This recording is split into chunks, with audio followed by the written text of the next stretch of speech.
Hey everybody, it's Jake and Ian from the show. Looks like old Vladimir's up to one of his famous weeks again. That's right. Yes. You're talking about our friend Lennon, and he's predicted that sometimes history is happening hard.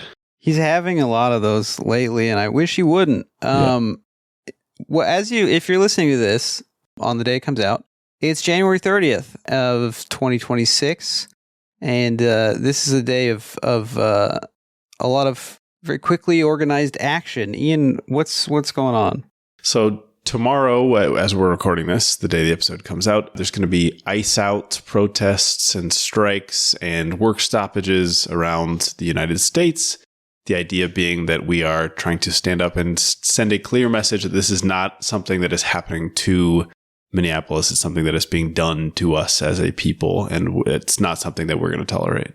Of course, this is inspired by the unbelievably brave people of Minneapolis, whose shadow I think we're all living now. They're unimaginable courage, and I hope it's okay to say like really cool shit going on in Minneapolis, and following their lead. People all over the country, including here in Los Angeles, where ICE is very present and kidnapping people all over the place near where I live, near where I work. And so people are not going to work. They're not going to school. They're not buying stuff. I should say we're putting this out because it's free anyway. But well, we hope that you would listen to this, on your way to do something impactful, on your way to take some kind of action, whatever that is. And I mean, it's not a whole hell of a lot. But if one of you was planning to subscribe to the Patreon today, January 30th, please, thank you so much. Please do it tomorrow. Yeah, that would be great. But I mean, I think, we talk about all kinds of stuff on this show. This episode, not terribly related, except that it's about human beings living in the United States, and that's who's affected by what's happening right now. And of course, Florida, as with every other state in the U.S., is made better by people who have immigrated there recently, and also all the white people there immigrated there a while ago. That's right. This is basic stuff. But yeah, I mean, this is a sort of unprecedented moment, I think, of organizing and agitation in our lifetimes. It feels like. I don't know. What are you feeling right now? You're not here, but you're watching. I'm watching, certainly, and I can attest that the world is watching. Is the kind of thing that people are, coming up to Americans and saying, "What's going on in your country?" About. I think many activists and people who have been fighting for undocumented immigrants have pointed out that these deportations are not new, and Obama and Biden empowered and emboldened exactly DHS and hired like half the people who are still in charge of this stuff. But I think it is a worthwhile moment to address as a new thing, because as a campaign of terror, as a campaign where people are embracing a really explicit and overt violence, obviously the well-documented murders of 2 people by ICE in Minneapolis, but also 6 deaths in ICE custody, the just daily fear of having to hide your kids or change your relationship with your own neighbors, with your school, with your workplace. I feel like for our listeners, it's probably not necessary to point out that undocumented immigrants commit crimes at half the rate of U.S. citizens. Mm-hmm. And they contribute to the economy as a net benefit way above the average citizen. But ultimately, those things don't matter, because those aren't the ways that we check other people in our society. We don't separate them from their families, bring them to a place with no heat, detain them without legal representation, and then say, let me see if you deserve to be here. That's not behavior that we apply to other human beings. No. Everything that you said is exactly on the money. I do have a special message for all the cishet white boys out there who look exactly like me and Ian. Great. First of all, you all know this, but before you listen to us, listen to brown voices and immigrant voices and black voices and indigenous people and queer people and all every marginalized group of people who has been dealing with this for a lot longer and struggling and thinking and organizing and figuring shit out for quite some time. Those people are very smart, and they're good at reacting to this. There's just more people listening now, so go listen to them. Second, all the stuff that we've said about Obama and Biden and people only getting mad when white people got killed on camera.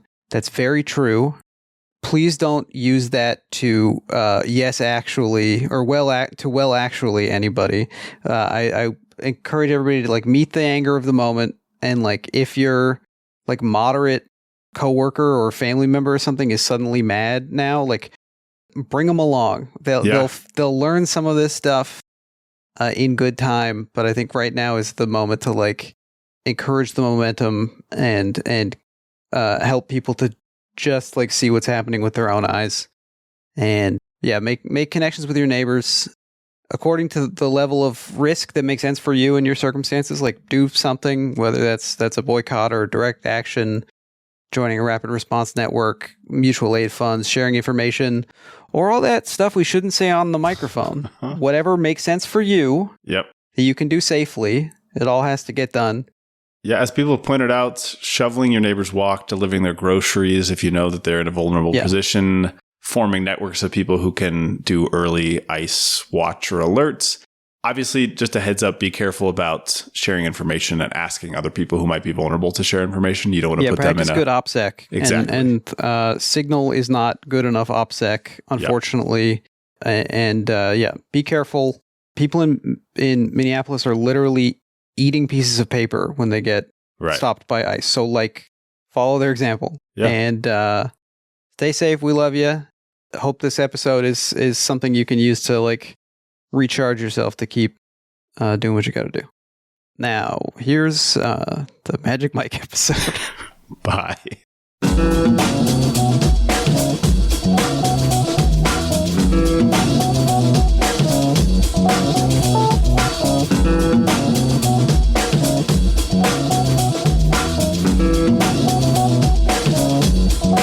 I think I see a lot of lawbreakers up in this house.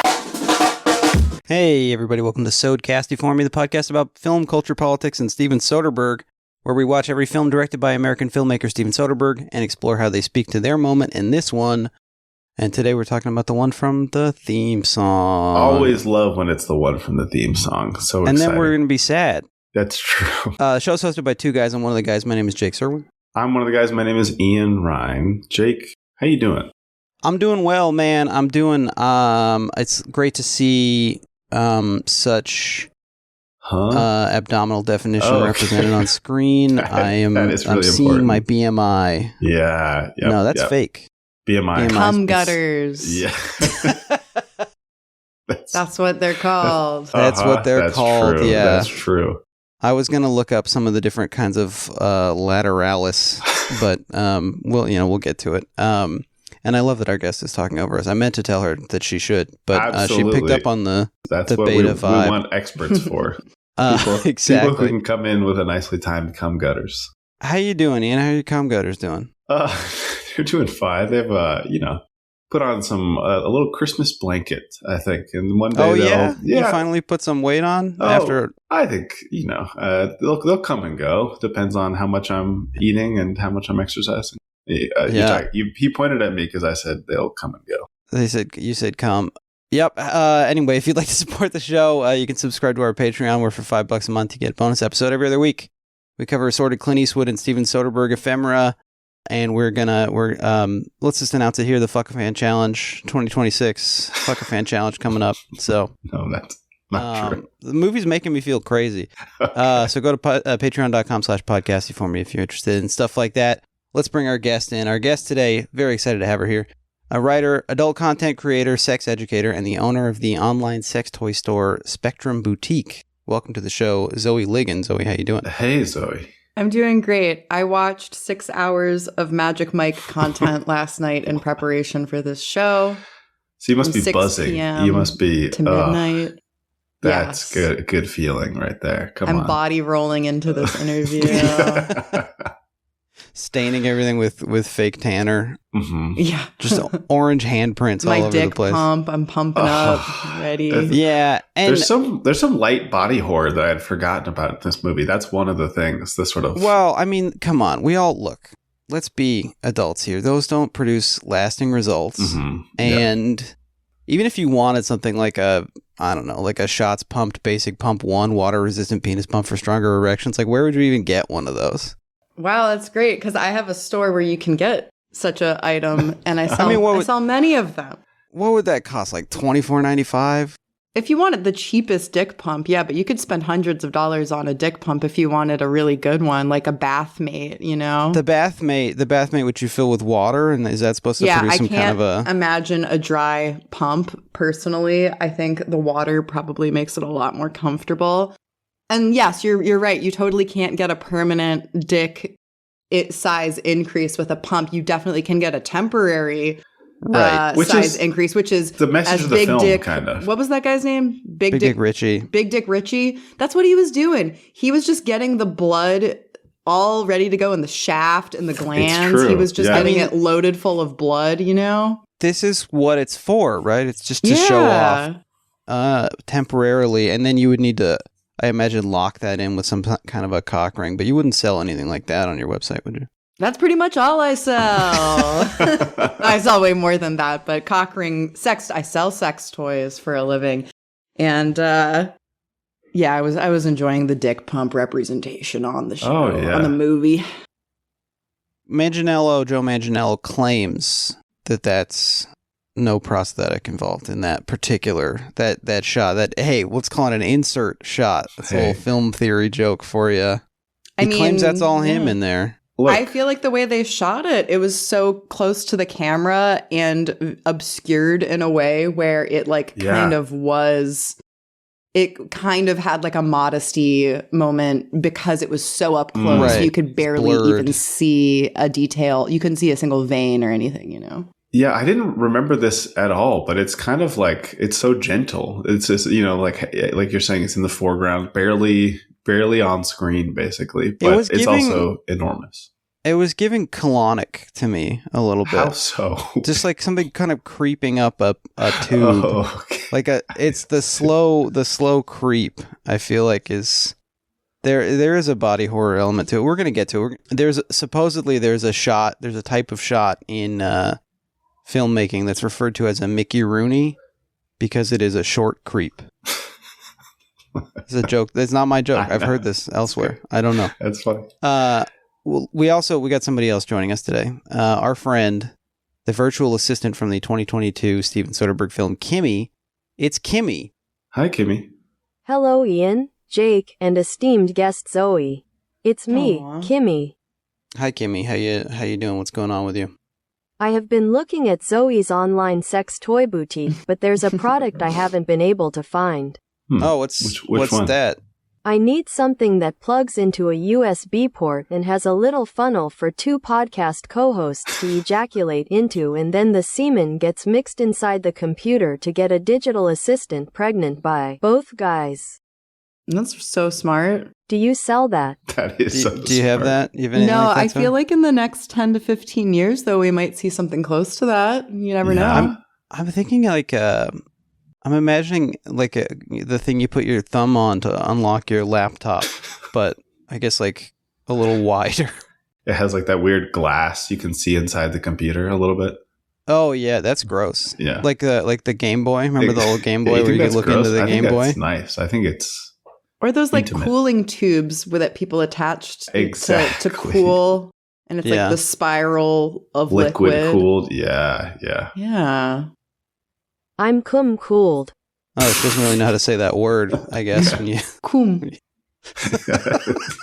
She's beautiful. Welsh for a second. Anyway, thanks for being here, Kimmy. Would you like to introduce our first segment? It's time for the 2 questions, our signature segment where we ask each other 2 questions. This is the 2 questions. Zoe, do you have a question for us this morning? Yeah, if you were a Magic Mike dancer, what would your little outfit be? Oh, this is a great question, and sort of opens up some of what we're going to talk about, I think, with the difference between the first and second films, because in the first film, it's all about what's going to sell, right? And then the second film is more like reveal yourself, be true. Yeah, to what's you. in your heart. But I think we have to be craven, we have to be commercially minded here. I think just based on my whole vibe, I would dress exactly like the Richard Dreyfuss character Matt Hooper from Jaws, Okay. whom I resemble sometimes. I would put on the double denim and the little gray beanie and the little glasses, and I would hot. say what we are dealing with here, and then I guess it'd be cool. You could play the Jaws theme as I took the old chum out, if you know what I mean. Exploding oxygen canister when you what does he call it when he delivers what does Matthew McConaughey call the moment when it's like hitting the G spot every time? Oh, you stick it. Yeah. You stick it. Yep. Yeah. And then I would say, "Smile, you son of a bitch," and I'd pull it out. That's great for you, man. I'm excited. You should I could do this. some knots. I could show off some nautical, different knots I'm able to tie. Kind of a shibari thing. Now, what is that? I don't know what that word. No. We've talked about that before. That's me, Ian. What about you? What are you thinking? Well, I think part of the power is, like you're saying, playing to what the audience wants, and also kind of like turning every contributing job of society into its like sort of like activating the latent sexuality of every job, right? There's the Straight village people. EMS, right. There's the construction. There's the, I guess, Tarzan job. That's important. Yeah, it's an important job. Ape man. So I guess I would return to I was thinking about service industry stuff. So I would return to my chef roots. Oh. Put on some of those big checkered pants. Yeah. Have my little chef jacket, but nothing underneath, of course. The Crocs. Yes. The Crocs. And then you could pull your chef little toque. Yeah. Off, we didn't have and then those, but yeah. There's a little rat with a gold thong on. Be funny. Yeah, the rat has to also have a costume. Yeah. And then maybe you get a little like he could be animatronic and he could start like rubbing himself, and that makes you rub yourself. That could be he's cool. controlling, puppeteering. That could be really good. Yeah. Really expensive. I mean, this sounds like show. a Matt Bomer thing. I like how bizarre some of the stuff is. Some of it, yeah. I guess I want to, talk to our guests here, because some of it is distinctly not sexual to me. And I think my Bomer that is rocks. usually like eggshell, at least. Yeah. Not Matt. I have notes actually that I took. Good. Well, this is actually a good in talking about a lot of like little costumes not being sexy. When you reached out to me about this podcast, I replied to you and I said I have gone to the Magic Mike XXL show in Vegas. So important for us. And it was like kind of an huge. impromptu bachelorette party for me. I did not have a sash or anything, but I was in Vegas for AVN, the Adult Video Network, just like the porn show. And I was with my two girlfriends, and they were like, "We're gonna go see Magic Mike. We're doing this." I was like, "Okay, that sounds great." And I have a photo that I can send you of this, but for some reason, the one Magic Michael guy who was dressed like a cop just really loved me. That's great. Okay. Wow. Like, he just kept coming back to me, and I was like, why does it have to be the cop? He's comfortable. Well, yeah. Look, don't forget your they're back also the blue people. t-shirt. I have a photo of him just like smooshing me, just like I'm sitting and he's just sitting on me. Like, just there's nothing sexual going on. I think my hands are literally like this. Well, that's hands look, up. like, you're speaking to something too. Like this. you kind of become a prop also, right? Like the people who are brought into the show, they weirdly are like kind of they don't get Everyone's to an object. participate. Yeah. You got to be ready for a little bit of participation. But he was like jacking off the nightstick and stuff like that. And I was just like, this is actually doing negative porning for me. And I will say, Magic Mike, compared to like Thunder Down Under or other male strip reviews, it's really cheesy, like comparatively. Oh, it's cheesier because everything that they talk about when they putting the Magic Mike live show together was like, this is going to be the anti Chippendales, the anti typical male review, but it's not. It's like corn dog. I think that maybe it's more of like a musical theater cheesiness versus. Oh, sure. But I think also, and sometimes when you're trying to stray away from tradition, you end up inadvertently getting really cheesy and being like, we're not like those other shows. Or like in the same sense of when and like I consider my shop a feminist sex toy store or whatever, but like in sometimes trying so hard to distance yourself from like the old ski, like throwing the old school stuff under the bus in order to make your name as the progressive or like more like a fancy schmancy version. It kind of like backfire. It's like I could see this. It kind of ends up being more cheesy sometimes. And maybe it's sort of like over academic, or like it's like moving away from. I mean, exactly. Not that sexuality can't also be heady, but there is a sort of like barriers down thing. And if you start to build these barriers of like, well, like for us, there's like layers of irony here, and I could see that complicating the whole. Right. Situation. I do think that there's all these layers where like it is a cartoon of a fireman or whatever, like. Or, I think of the, I think of the, there's like the sexy schoolgirl outfit where like the skirt is like 4 inches long or something. We're like, well, that's not what it would look like. Right.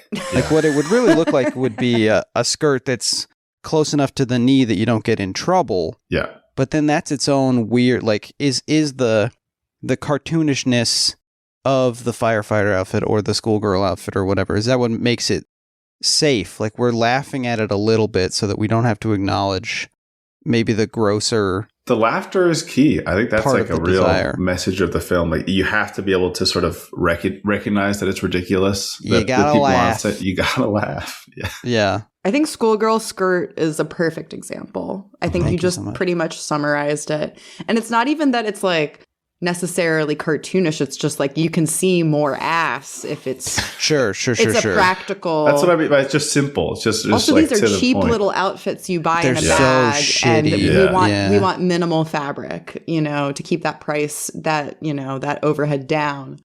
Because this is actually a movie about entrepreneurship.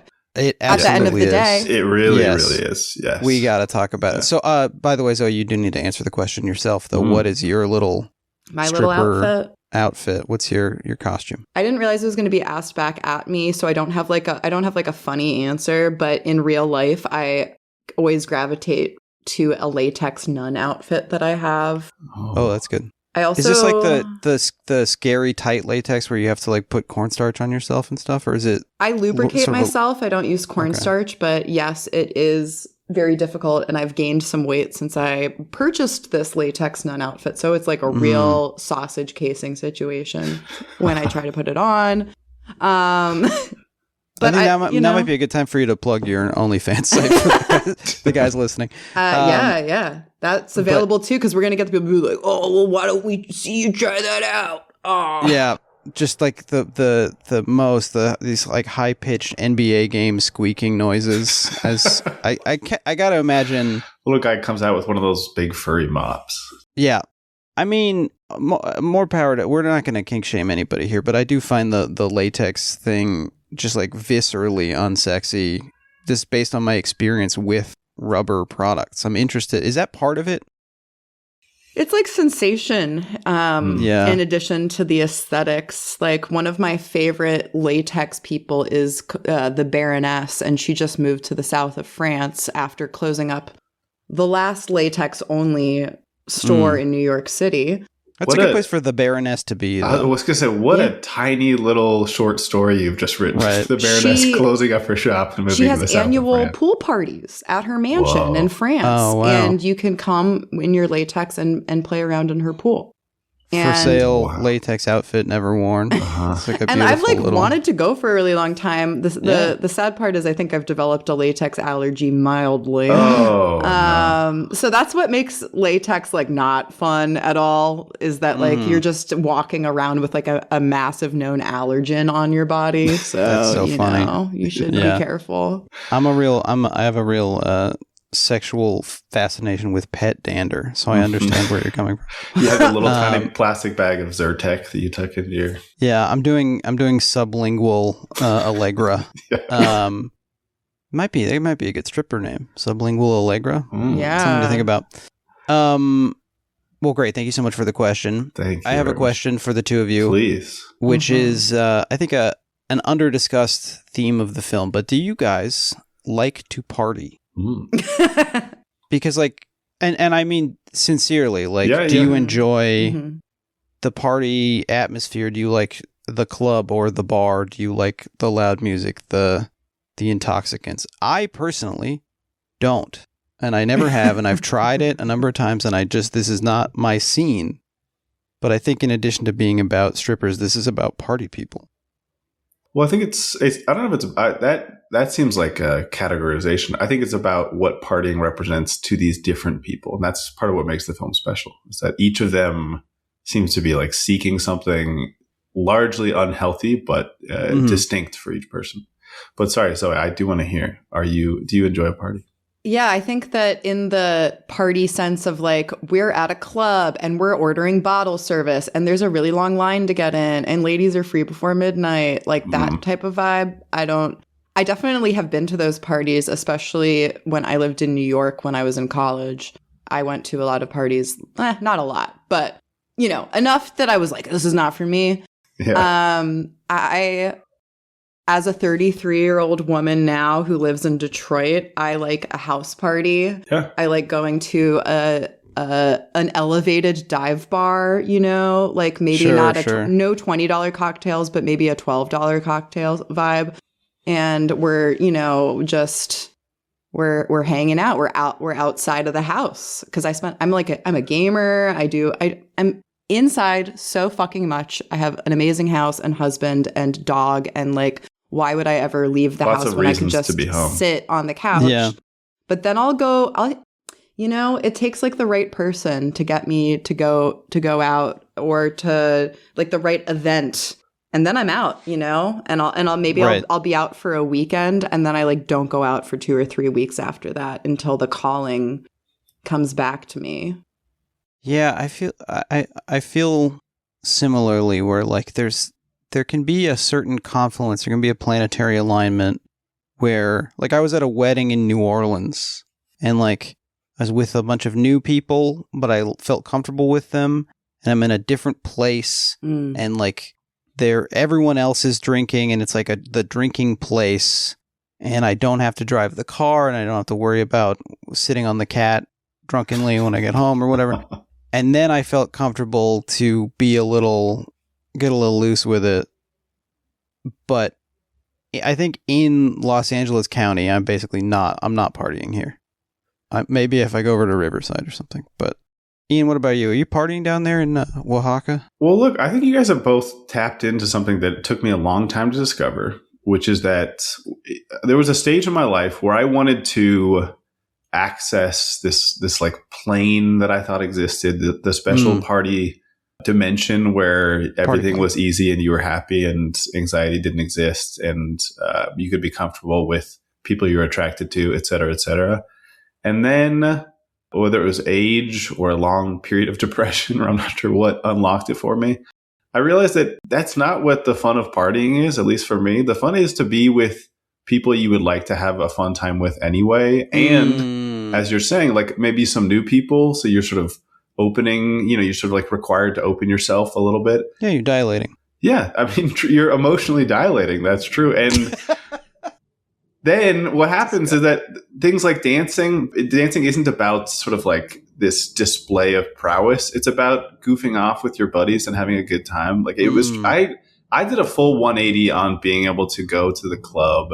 And now I go and I dance really bad cumbia with people who are really good at dancing cumbia. And they teach me stuff and we have a wonderful time. And I realize it's because that is maybe not for all people, but that is what the party offers to me, is this sort of barriers down moment to say, like, I'm going to be in my body. So I am maybe stepping outside of anxiety a little bit, but not in this way of like, now I'm a charismatic person who isn't the person that I was afraid to be before. Now it's just about, how can I, just have a silly little dance party with my buddies? There's like a childishness to it in a positive way. I was thinking about it as like this ultimate adult goal, but it is really just like not that different from kindergartners putting on music and just like going a little bit crazy. Yeah, exactly. Yeah. Going crazy together. Yeah. For a bit of context, when I watched 6 hours of Magic Mike, because all 3 of them are nearly 2 fucking hours, which is way too much. Keep it to 90. You know what I mean? But they've been pumping that Yeah. runtime. Yep.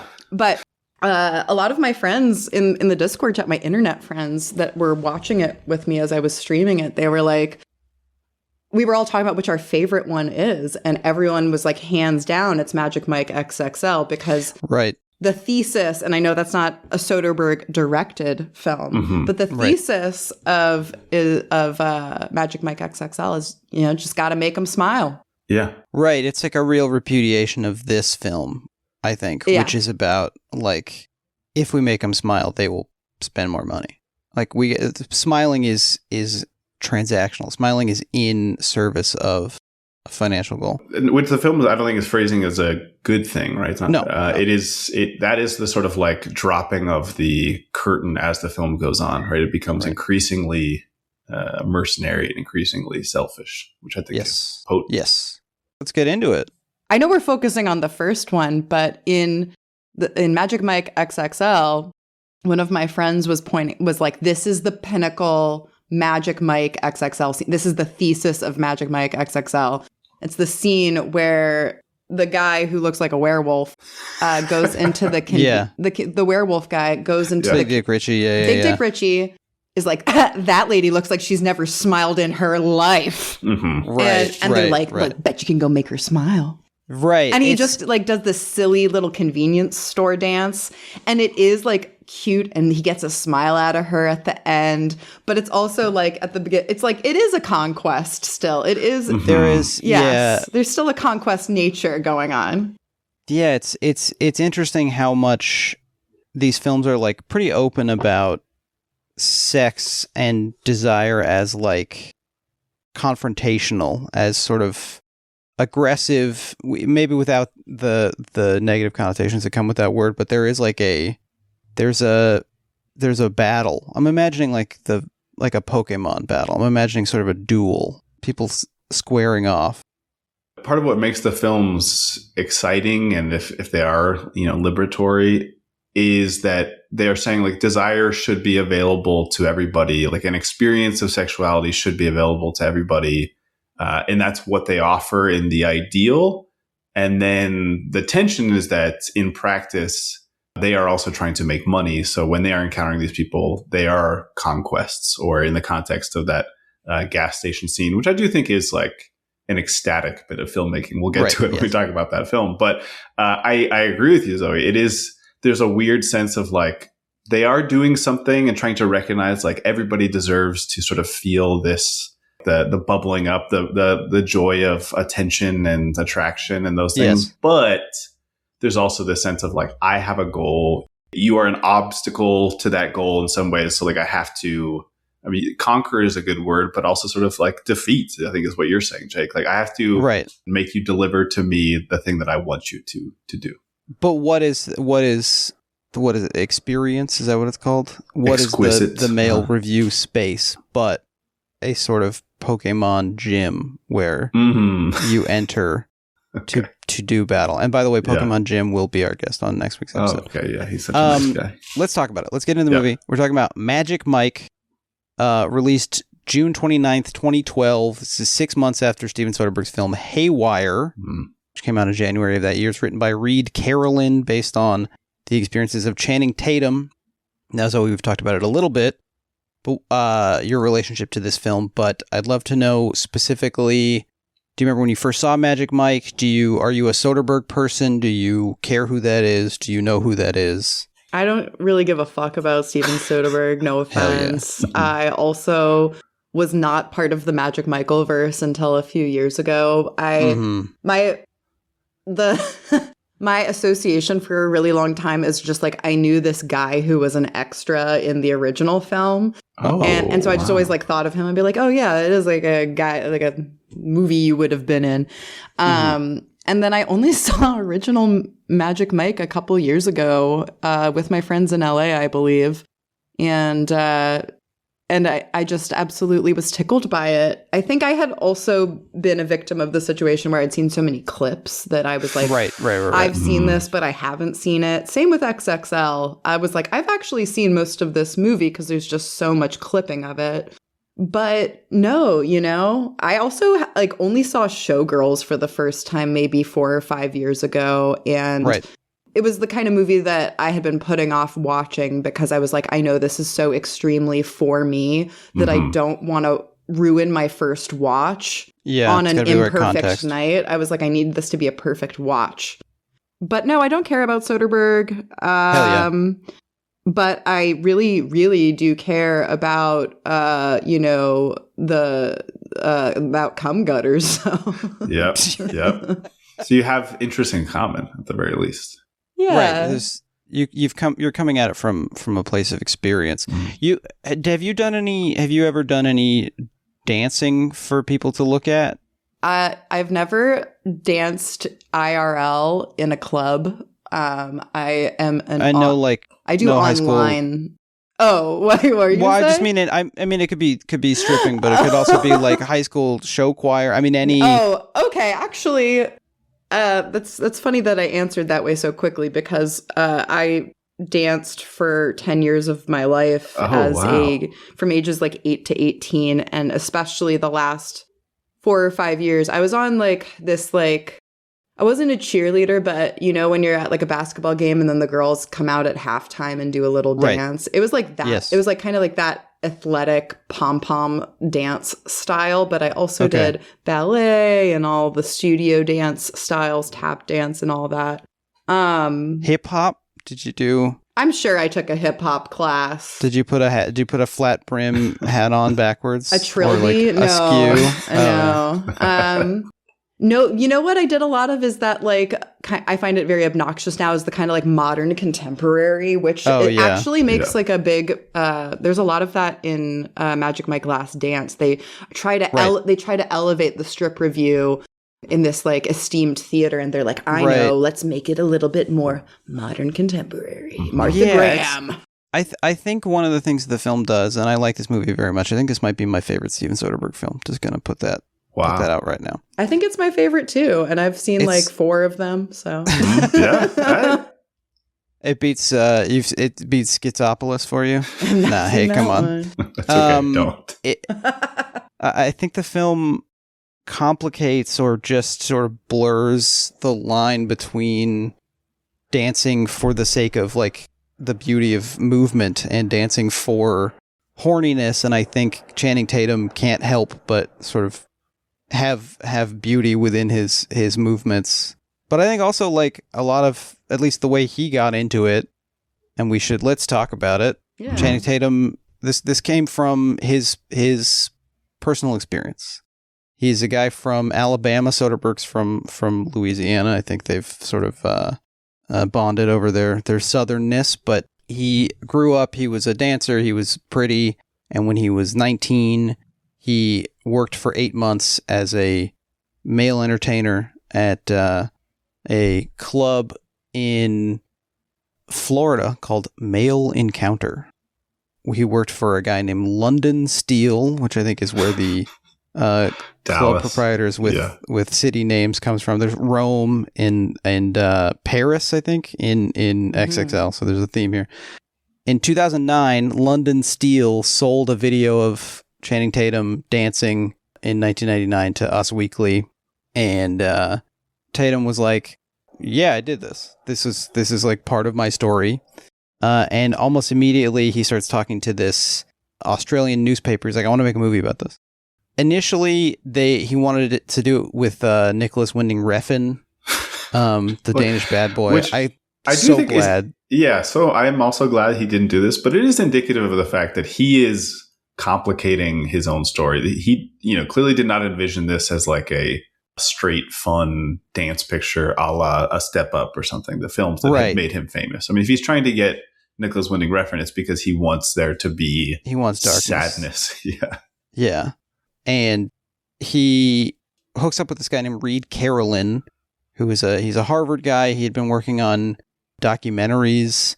I'm not really sure how the two of them met, but Reed Carolyn is now like his producing partner. They directed a movie together. Like they're buds. That's his guy.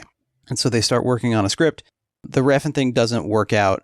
And then when Tatum is on the set of Haywire, Steven Soderbergh's film Haywire, which shot around 2009, 2010, and then sat on the shelf for a long time.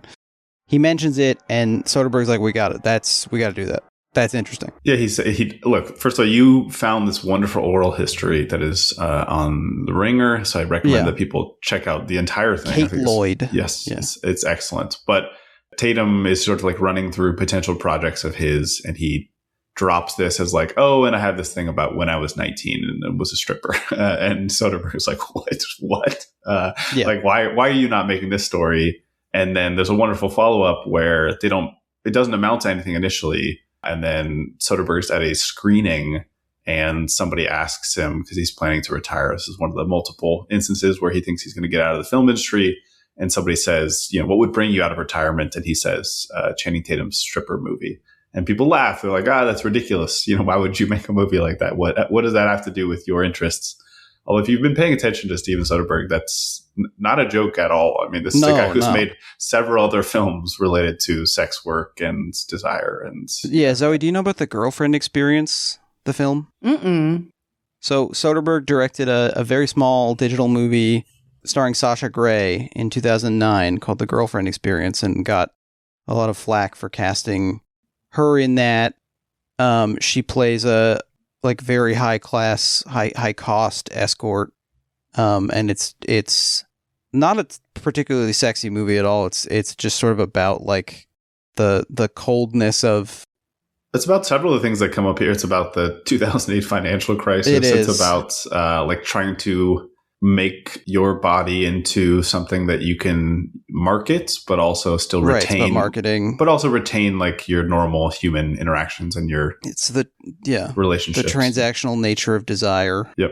Also has Riley Keough in it. Yeah, it does. That's true. Which, by the way, I'm so faceblind for Riley Keough that when the sister of the kid or whatever, when the main lady that Mike's into, I thought that was Riley Keough at first until she then later shows up, and I'm like, that's Riley Keough. They don't not resemble each other. No. Also, I cannot think about when I think about Riley Keough, I cannot think about anything anymore except the recent revelation, or at least accusation. So Riley Keough grew up a Scientologist because Priscilla Presley is a Scientologist. And someone recently in a courtroom, I don't know why they were there or why they were talking about this, alleged that one of John Travolta's children was conceived with an egg donation from Riley Keough. Oh. Which, weird. Yeah, really fucking bizarre. So yeah. Scientology, Keep it in the fam. Keep it. Yeah, exactly. I wonder if the L. Ron Hubbard Winter Wonderland display is still up on Hollywood Boulevard. Have they taken that down yet? Anyway, so Soderbergh and Tatum are going to do this. They basically self-finance it. They get some money together to do it fairly small. They shoot like a teaser, which they then sell at Cannes. Soderbergh's big into, the foreign distributor pre-sale stuff, getting money however he can. And the movie is, from its announcement, like kind of a laughing stock and kind of an object of giggling interest, as you would imagine. Like, movie stars are going to be playing male strippers, and like, what is Soderbergh thinking? And Channing Tatum is like, I think at this point thought of as like a lunkhead. Yeah. Which I think is not untrue, but he is. I really like Channing Tatum, and I think it's because he knows he's a lunkhead, and he's very effectively using his kind of beefy golden retriever vibe to great effect. I'm more of a Matthew McConaughey. Oh, okay. Sure. I mean, it's hard not to be. Yeah. And they wrote the role for McConaughey. Apparently, there was no question that that's who they wanted.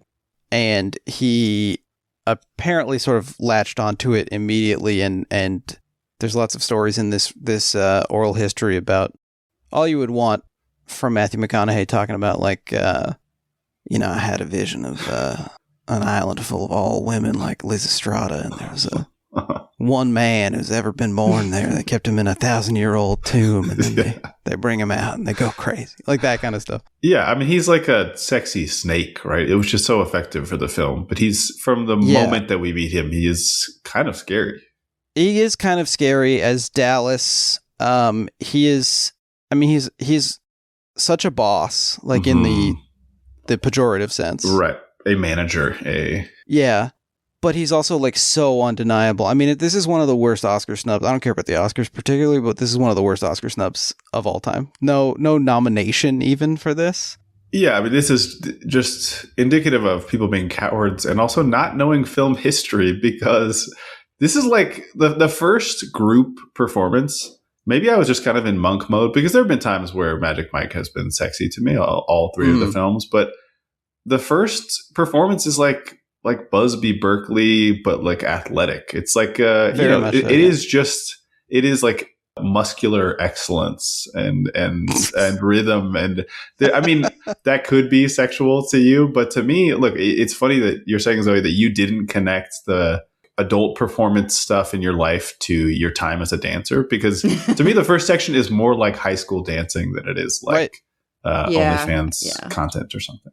And I mean, I think I first encountered like girls whooping and hollering in real life at like a high school talent show where like some kind of cute boy was like sheepishly doing a dance. I mean, there's, famously there's the football team or whatever will dress up as cheerleaders, and this is, I think, a classic high school pep rally thing where everyone goes crazy. Early I gender play participated stuff. in that. Okay. I played football for one time. Yeah. The old reversal. I was a dancer, and it would be crazy if the girls played football. Yeah. I accidentally ordered the lingerie bowl on pay-per-view when I was like 15, trying just to watch the preview of it. And then I hit the wrong button. And you're like throwing the TV into the ocean to see the race. Exactly.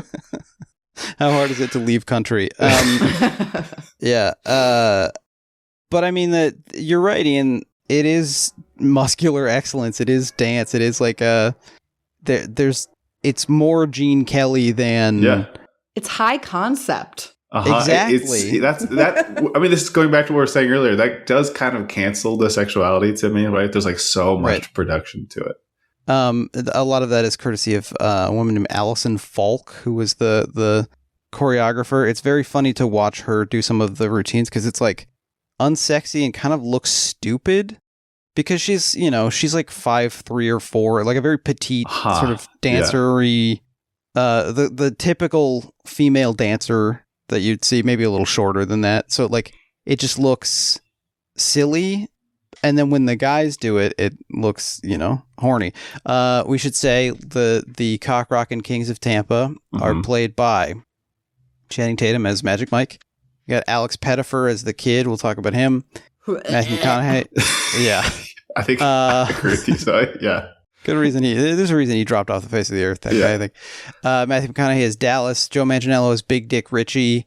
Whoever was writing the subtitles on the Blu-ray of this movie, I think got so horny that they start sometimes attributing his dialogue to Dick instead of Richie. That's all I could think about. I think it is Manganiello, if that matters to you at all. Manganiello? Yeah. Never saying that. Never in my life. Matt Bomer is Ken. Adam Rodriguez is who I guess was on CSI Miami.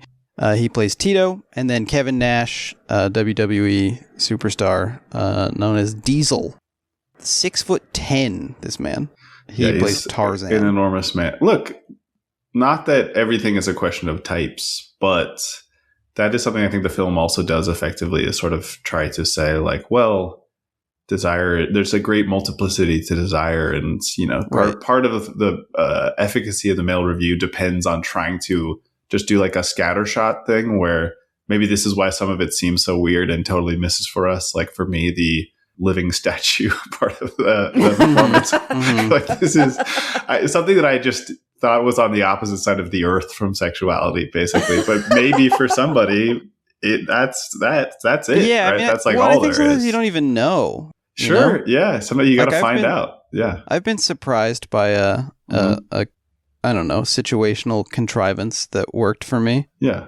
I didn't realize I wanted the what if the woman at GameStop took a fancy to me? I had never even considered this, you know?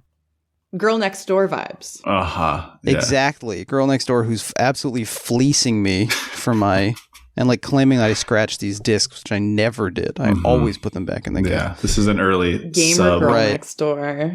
Yeah, I'm getting fin-dommed, but I mean that is basically what happens at GameStop. That's true. Zoe, are you is the kind of chiseled Adonis type feller? Is that the type of male body that you typically go for? No, I feel like when they look like that, it like actually like goes back to being like not hot again. Yeah. Why is that? Oh geez, why is that? I don't know. Is it the maintenance of it? For me, it's like I'm just imagining All the work. Well, it's like if I was a guy, I think I'd be the most toxic gym bro who like wants definition in every muscle, which makes no sense because like I don't think that's necessarily hot. Yeah. I'm like more like I love like a forearm or just like a nice hand, not like I like cum gutters. But you know, it's like it's almost like an uncanny look when someone is too Ken doll like too pretty, too symmetrical, that isn't my personal taste, but I also think that like in going with the cartoonishness element and like similarly, like I put so much time and energy into like my body and maintenance and how it looks that like it's kind of hypocritical of me to be like, ew. Yeah, I'm curious if being photographed, filming yourself, asking people to pay to look at you, how has this changed your relationship with your body and with like what you sort of do for your physical fitness? I feel like it actually has made me feel a lot more. It has improved the way I see my body because there's just like no stone left unturned, like people have seen me fart. People have seen me do all kinds of like, people have just seen all angles or whatever. So I never really feel self-conscious or like I'll take a photo and like someone will take a body part I feel insecure about and be like, oh, I love the way your stomach is resting on your thigh in that photo. And I'll be like, oh my God, I'm gonna cry. Yeah, exactly. Is that nice to realize that this worked for somebody? Like there is no part of me that will go unappreciated. Maybe we should all just have like 200 horny guys tell us about the weird parts of us that they covet. Yeah. Maybe that would be good for everybody. I will say like the real world impact of it is that like I feel very weary of a lot of conversations and social situations that are flirtatious but not like people who like when someone is actually trying to like hit me up or sext me, I'm like way more jaded and weird about it because I'm like I kind of just do this every day all the time. Even while I was watching Magic Mike, I'm like, let's see who's on Sext Panther right now, Right. I was sexting as I was watching Magic Mike because I was like, I could make $50 to $100 during whatever, Hey, that'd be nice. Just passively chatting with people. Sure. So it's like, I mean, I've been doing OnlyFans since 2019, and before that, I had done like phone sex randomly. And like there was one time I tried to be a dom and I left after a few hours because I was just like, this place is crazy. It was like a Midtown Manhattan dungeon. It was just not for me. Moby was there. There was like way too many like security doors to get in and out. And I was oh. It's like going to the pawn shop or something. But, I have a lot of friends who are, performers on camera, perform in clubs, all different kinds of things. But yeah, I'm an online girl mostly. So as an audience member in a strip club or any type of like sexual performance, I feel really out of place actually, because I'm like, I feel like I want to be the person performing and yet I have no real world like performing experience in a sexual capacity. Right. So like it's a talent that I have not, it's not a muscle I use, but yeah, I think for me, it would just be really hard to have like constant interfacing face to face with people. And Yeah. one thing I wanted to get to is like the pickup artistry aspect of the club life. And like when, what's the guy I hate's name? Alex Pettifer, the kid. Oh yeah, Alex Pettifer. When Adam and Mike are like, he's like, come over to the club, and like, oh, I can't believe you're wearing a hoodie and sneakers. Take those off. Right. But then there's like this scene where there's a girl who turned 21 and she's there with her friend, and they run a classic gambit. They run a classic wingman situation. They, are, I don't know if you ever watched The Pickup Artist, the Mystery. They were doing that, stuff. but they just like didn't have a fuzzy hat on. You know what I mean? Yeah, I mean, I think one of the things that the film gets at, I don't think we need to describe the plot of the movie. I think everybody's seen Magic Mike, right? Yeah, Magic Mike's a 30-year-old dancer in Tampa. He meets a kid who's broke and shepherds him into the male stripping world. Right. And in doing so, realizes that the kid was already kind of an asshole and becomes more of an asshole. And Mike has all these entrepreneurial dreams that have stalled, and he recognizes that like he's not on the path to really achieving them, and so decides to kind of opt out of this world of greed ultimately. Right. And part of that is connecting with the kid's sister. Yes, I was just going to say that we get this really interesting, like Madonna whore, almost Captain Save-A-Ho vibe between them. Right. Not quite. Not quite. She's not like, I can fix him, but No. it has a tinge of like, you're better than this. Yes. It's an interesting inversion of the typical like I can take you away from all this. Which is why XXL is so important, because then it's saying, well, maybe this wasn't actually unhealthy. Maybe it was like the circumstances that were unhealthy, not the sense of like sex work being the problem, but more like maybe just what I think exploitation. the film gets at so beautifully, and I think is perfectly encapsulated in that scene you brought up, Zoe, is like Mike's whole world, intimacy and desire and pleasure are all transactional. They're all monetized or like connected in some way to money, to getting something out. So like this scene where he sends the kid over to try to pick up those girls, it turns out that he's actually he's trying to get the girls in their like 21st birthday party group to come to the club.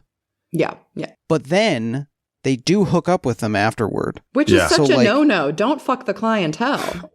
Yeah, shitting where he eats. Especially on your first night when you're the newbie. Like, what the fuck? They're never going to come back and spend more money. Exactly. I think I agree with you guys that this is I think the scene is incredible because the kid himself, although I'm not a huge fan of Alex Pettifer as an actor, and I think the character is weird, but the British, isn't that weird? Which it's not weird because half the words that come out of his mouth sound very strange. Someone called him a charisma vacuum on my Discord. Oh yeah. I went to see the premiere of I Am Number 4 because they used to give out those things at UCLA for free because they realized no one would come to a premiere, and one of the worst films I've ever seen in a theater. But it works because he is also like trying to figure out, is this something we're doing from, like, he initially doesn't know, right? Mike is kind of using his ignorance as part of this like pickup artist game that you're talking about. So I think this scene is brilliant because half the people involved have like a limited amount of information, and he's discovering as they go on that this is just like a Vegas Strip promoter or something, right? Trying to get people to turn out to something. Right, with those little cards. But ultimately they are using, it's about male beauty, but also they're using the fact that these girls are like young and high energy because they're going to let them in for free, right? So there's sort of like the sense of like, well, you're going to come in, you're going to draw other people, and then you yourself are going to spend money. And it doesn't matter if you think it's fake because you're excited to step into this world that you don't quite understand in the case of the new 21-year-old, right? So there's not like a clear demarcation between maybe transactional desire and real desire because none of us understand our own desire that much anyway. I don't think Mike knows the difference. Yeah. I think, and that's what he like learns throughout the film is like, That's the happy ending. Uh-huh. Right. Like getting together with the sister at the end, over the little dinette set at the end. It's like the last scene where they're like, yeah, one of the greatest endings. They have like really awkward in jokes, right? They keep hitting this like breakfast lovers thing, which I think is incredible. I mean, that's what happens in relationships, right? You have like a kind of a bad little bit that you do together sometimes. Well, but what I think is so perfect about that scene is that finally, because they're like, you know, his life's falling apart. He's figured out he doesn't want to do this anymore. Her fiance, who's played by Reed Carolyn, the guy who wrote the movie. So that's what that guy looks like the most dork ass bank manager looking guy. Yeah. She's alone. The kid's gone, and they're gonna make good on their little inside joke about getting breakfast. But then the breakfast place doesn't open for 7 hours, and what are we gonna do? And like, first of all, it's so horny. It's like a very hot scene. I feel comfortable saying this. But also, finally, he's going to have sex for no reason other than to kill time. Like, he's not going to... There's nothing that he gets out of this except the pleasure of it, for once. There was a scene when we like first meet Mike, though. He's having a threesome with his like fuck buddy girl and the girl that they don't remember the name of, who might be named Penelope. But it seems like he has like a bro relationship, like a bro hookup relationship with Olivia Munn. Yeah, he has like a bro hookup relationship with her where they go like fuck other people together. But it's not romantic, but it is for personal fun, seemingly, unless there was a transaction I missed. Well, in that, I think the transactional nature of that is he at one point, he's trying to get her, when he's at the hurricane party, he's trying to get Joanna, that's the Olivia Munn character's name. He's trying to get her to like agree to meet up with him, and he says, I can bring you a present. By which he means like some horny lady from the hurricane party. So even then, I think he's trading these disposable threesome partners for like more time with her. And initially, their relationship was built around this behavioral analysis that she was doing, and it turned into something sexual. And look, I like elements of the Olivia Munn character relationship a lot in the film, because when they're on the sandbar, there's several moments in the film where it could have gone in a kind of a soapy drama, like confrontation. She comes and then Brooke gets mad that there's a girl, or she gets mad that there's another girl. And the film sort of opts out of those things, which I think some of its maturity is in saying, well, we're not here just to sort of have this melodramatic play of big feelings. We're here to explore, what does it mean where if these people even kind of are willing to be adults and let that stuff go, can they even with that, can they figure out how to navigate each other's feelings, right? Like, even though Joanna sort of says like, oh, you know, you're being selfish, you don't want to share or something, she's like joking, and Brooke kind of takes it in stride. She doesn't mind necessarily that Channing Tatum's character has this sexual past, right? They both acknowledge that that's just part of being with people, and yet they still can't quite figure out how to match at that point in the movie, because they just don't understand each other, just like as individuals, right? Not as this sort of like jealous morality play thing. There's a scene, it might be the same scene actually, where Channing Tatum calls her a dinner girl, meaning I gotta take her out to dinner. I can't just do the so again, like that Madonna whore. The some people deserve. Yes. Yeah. Can we let's talk about Cody Horn for a second. So the actress who plays Brooke, Cody Horn, is the daughter of Alan Horn, who at the time was formerly the head of Walt Disney Pictures, the COO, president of Walt Disney Studios, and then at this time, that's after. At this time, he's the head of Warner Brothers. He's literally her dad is the head of the studio making this movie. And then he becomes the chairman of the Walt Disney Studios. So like about as powerful as you can get in Hollywood, which is, you know, a little grody.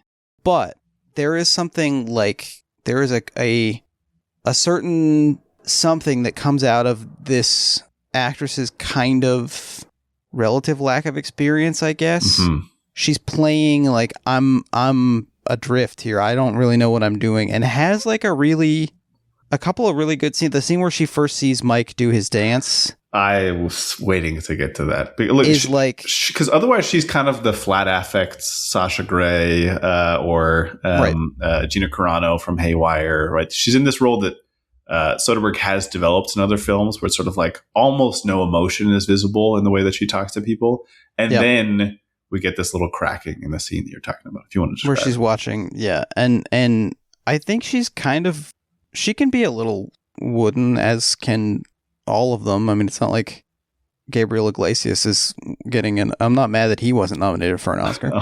But like I think she does she brings something to the film that's valuable in her like visible discomfort. And maybe I'm being uncharitable by suggesting that comes from her not acting as much as the other people. Maybe that's all performance. But I think she's like, she sells, I don't know what I'm doing here. And there's like staring too long, catches herself staring at his performance, right? It's sort of like trying to, I mean, this I think maybe complicates some of the banana horse stuff you're talking about, Zoe, because she's like recognizing that maybe she has this other side in her and maybe she herself is uncomfortable with it, right? That, this binary isn't real, that like she herself maybe has been like cutting off this side of her understanding of sexuality. Right, because it seems like she's a nurse. Like she's being responsible. Well, she said, I think she's like a medical aide or something. She does paperwork. She does the paperwork. Exactly. Right. Yeah.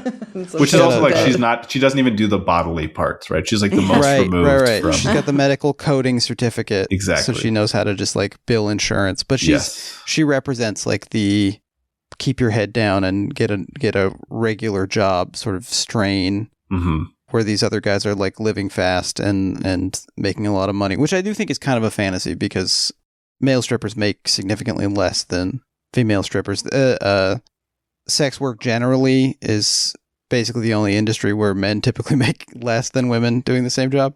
I think they inflated that a bit for the film. Yeah. But like Channing Tatum said he would as a 19-year-old, he was making more than he did when he was working at Dillard's or something. But I think, you make like maybe $100 a night, couple nights a week kind of a thing.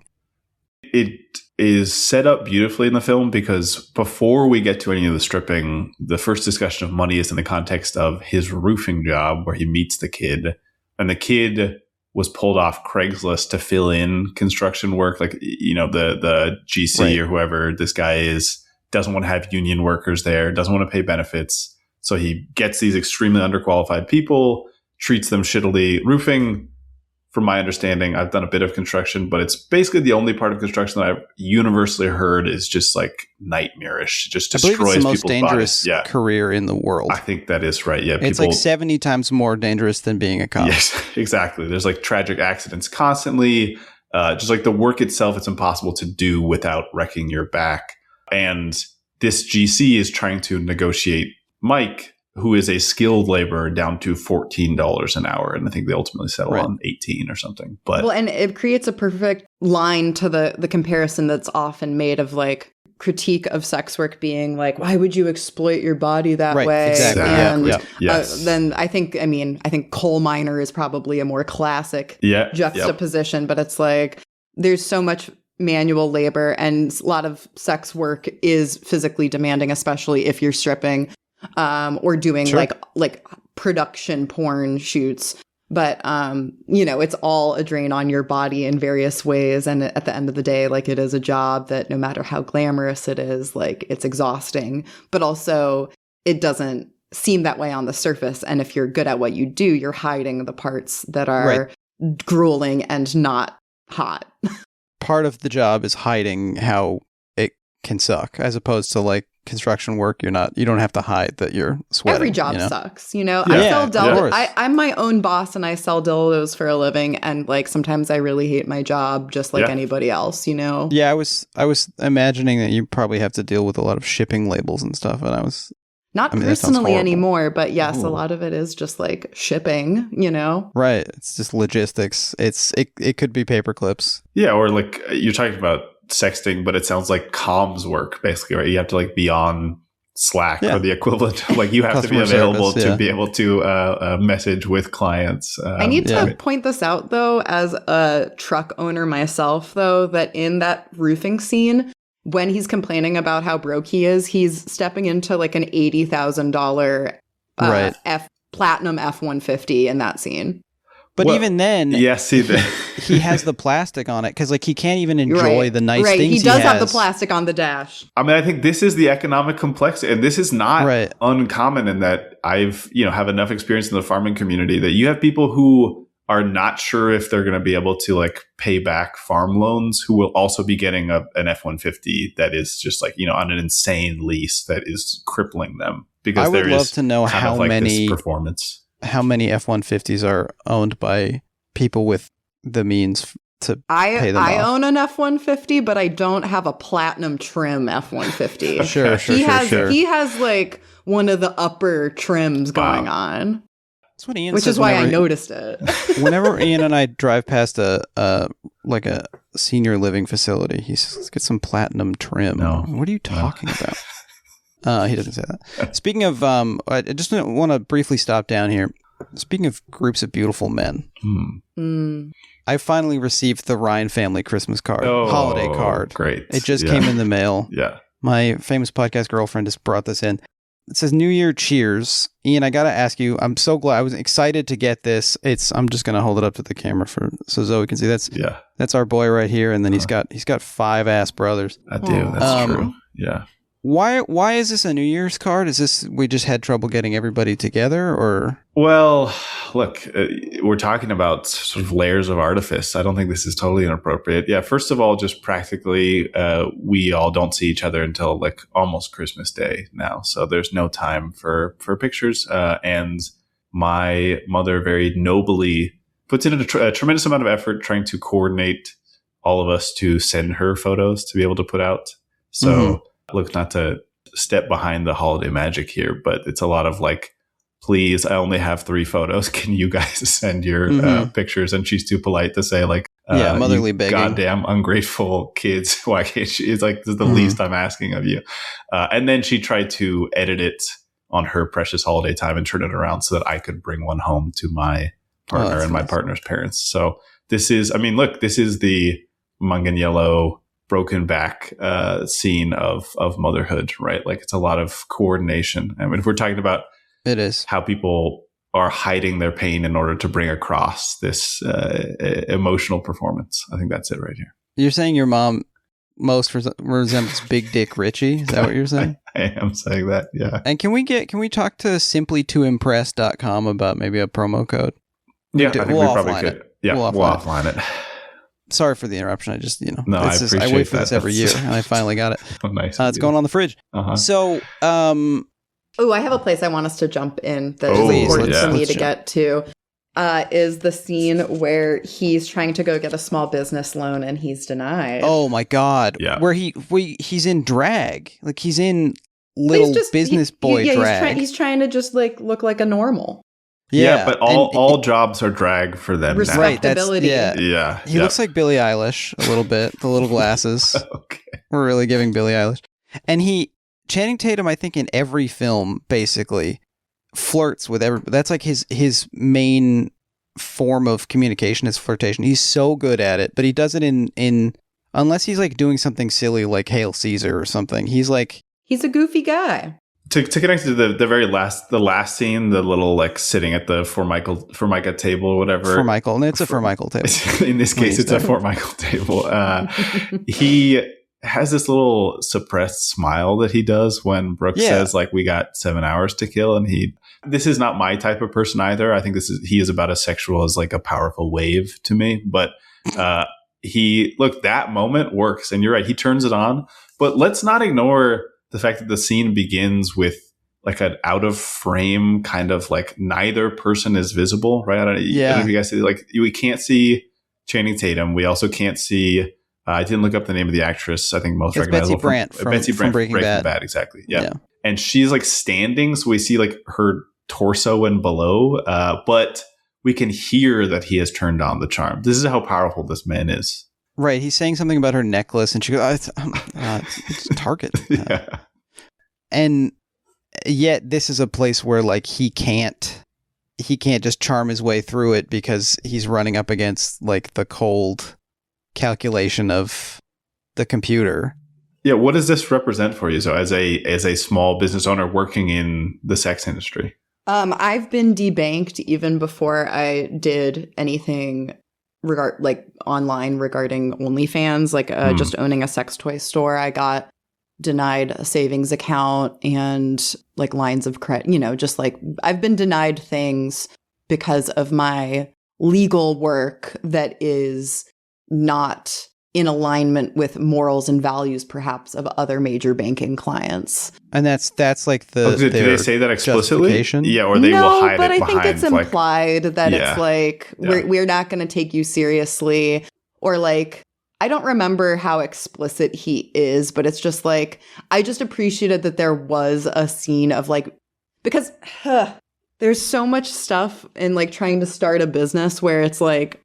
Most people, when they start a business, they take out a line of credit or, or they've saved up. But it's like you're not getting a line of credit if you're honest about what you're doing with sex. And similarly, I still tell my accountant that I am a consultant. And because it's like you just don't need to, unless it's absolutely necessary, you're just putting yourself out there to get like a door slammed in your face. Or like I wasn't able to use PayPal for maybe the last 5 to 10 years. And I've recently been able to use it again. But it's like, I just don't trust that because I also use my legal name, it's very linked to everything.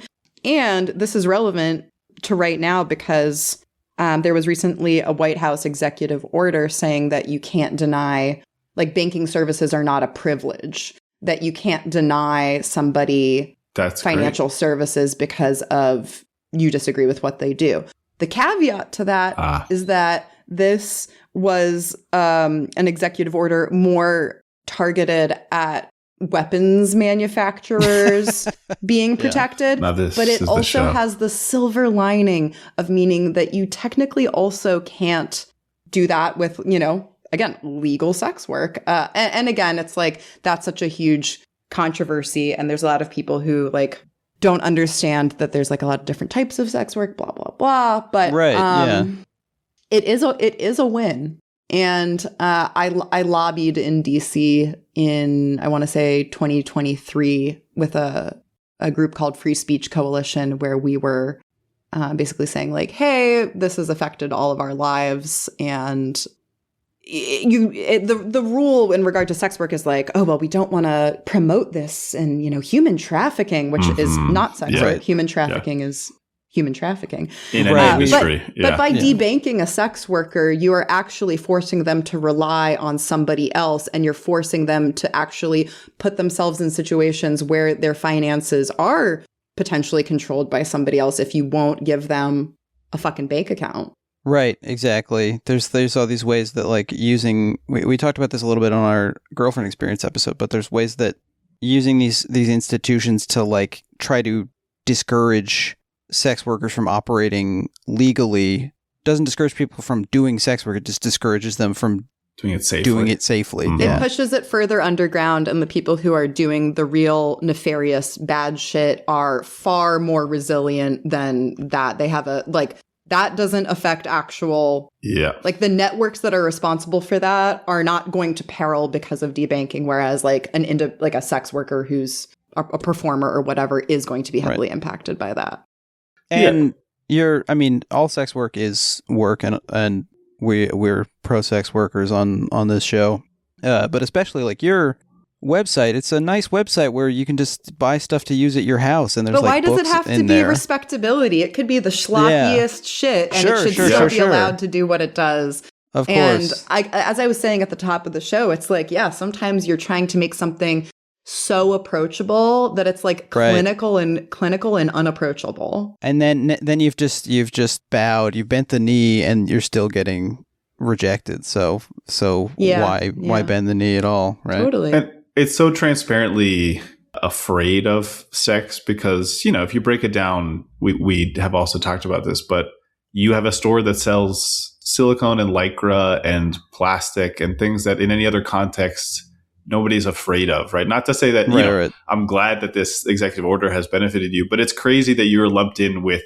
items that I would say like objectively do harm to people, right? A weapons manufacturer there's not really an instance where we can say whatever, like this white phosphorus missile or something can be used in a healthy way. But like a massage therapist or something is, even for other types of sex work, like physical sex work, there's, like it's okay to touch somebody's body in a certain way. But as soon as it becomes uncomfortable for me, I can deny you access to like a safe place to store your money or something. Like, I mean, Right. it's just doesn't track logically. I highly recommend reading or just Googling Free Speech Coalition, because it's all very interesting. Like, yeah, it's all a matter of free speech and the First Amendment stuff. And that's a very double-edged sword, because obviously if we like the double-edged sword of free speech is like, we want to be able to sexually express ourselves and not have it be labeled obscenity. And, Right. People versus Larry Flint, another good follow-up movie to that. But then it's like, that's also where it's like, where do we draw the line with like hate speech? I mean, and all of that. It's like, you have to make sure that that parameter isn't also, you know what I'm trying to say. Check out Free Speech Coalition. Yeah. And if you want to learn more about the actual like details of this stuff, they're going to do a lot more eloquent job of explaining it than I will, because I'm sure I've botched it a little bit. No, you've done a wonderful job here. Yeah, no, thank you. What's so frustrating is like conservatives, they talk about small business owners all the time. They love the grind set. They love hustlers. They love people who are working hard. And like, you own a small business. And sex workers, from everything I have read, are like working hard all the goddamn time. They are satisfying that aspect of the famous Protestant work ethic, but because it doesn't check some other boxes, like they don't count as the good hardworking Americans that conservatives claim to represent and to uphold. Sex sells everything except sex. You can use sex to sell a beer, a car, whatever. Just Right. not actual sex. Yeah. Well, in this film, they use beer to sell sex, basically. That's also true. I had another question for you, because I think something interesting in the film, one of the things that I also think is wonderful. To be clear, I don't think I echoed strongly enough, Jake, that I also love this movie, and I've loved it even more having seen it in a sort of post-bubble, post-girlfriend experience, sort of weirdness encounter, sort of paying attention to some of the things that Soderbergh's willing to talk about. But so the sense at the end of the film, and I do think it's kind of like on a tightrope here in trying, I would say, I think the film, at least in terms of the sequels, doesn't want to moralize about sex work, or maybe it does, but it is trying to say like, well, in any capitalistic context, the ways that we start to prioritize our own enrichment, there's a sort of like anti-solidarity finish, right? Where like everybody in the crew is out for themselves. And I would say I've mostly experienced this in like restaurant service work or something, where you get bartenders and waiters who start to hate each other because what they care about is being tipped out, or like the fact that if the busboy's too slow, it's going to hurt their tips, and they hate the cooks because if the cooks mess up, it's reflected in their income. And the fact that there's just sort of this like scrambling to get by turns people against each other, when obviously there's like a shared class and a shared circumstance that you would hope would bring people together. Do you think the film lands this, I guess is what I'm saying? Or do you think it ends up just sort of seeming like what it's saying is like, well, Mike got free of all that nasty sex work business? It's hard, because in the context of having watched all three films, I feel like, he's hitting various highs and lows throughout the course of the story. I'd say, like, relative to other films trying to tackle the subject matter, it does a pretty good job. There's like a million issues with it, of course, but like, I think it's a pretty, like, especially XXL is like kind of got a wholesome message. Well, very much so, I think. And I think what you're getting at too is like, there is no ethical consumption under capitalism. Like, no matter how much we wish to progress, there is like a glass ceiling.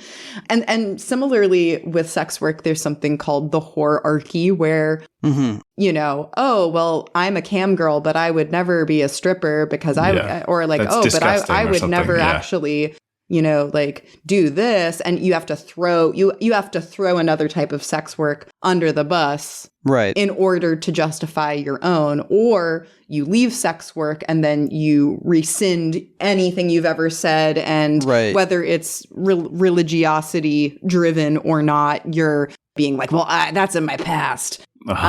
You're just further increasing that like tension between people who are kind of like all sharing in a, we're all working. But also porn is now so much more a creator economy than a producer's economy, and that wasn't true 10 years ago. So, I mean, this film came out in 2012? Like, we're right after, housing crisis. But similarly, like, a lot of people migrated to OnlyFans in 2020 because they were like, oh, well, I'm stuck at home. And like, I'm sure a lot of people stuck with it, I'm sure. But, similarly, and we were talking about 2008 in regards to another film of Soderbergh's earlier, I believe. But it's like this circumstantial thing, and like it being seen as this like way to make a quick buck, but it isn't. And if you really want to be good at it, it takes as much investment as any other job. And there's like a whole community, and I don't know. I'm just rambling at this point. Sure, but I'm thankful though that there is a little bit more power and control in a performer's hands versus when it was just purely all major production studio work, which is not something I'm personally familiar with at all. But that has been a huge change in the past 10 years. Right. I mean, it's the film gets at this, I think, effectively, and does something that Soderbergh has done, like in The Girlfriend Experience and in other films. I think he's a pretty sex work positive filmmaker. By Hollywood standards, he is basically like Gandhi, but that's a low bar. Yeah. Where, we get the parallel between the boss at the beginning. Yes. Mm-hmm. Who like is trying to negotiate Mike down and says, you could take one Pepsi a day. First of all, fucking Pepsi. They've got Pepsi products. Send him to The Hague. But the parallel between that and then Dallas, who is trying to negotiate equity and just like for the future stuff the guys development. For the equity for when they're planning to move to Miami, and he's promising them equity in the new club. And Mike very explicitly has this conversation with him about how like he almost directly says like all the power comes from our labor. He's like, without the 5 Kings of Tampa, Dallas doesn't have a club. Without these guys are the draw. Mike is the draw.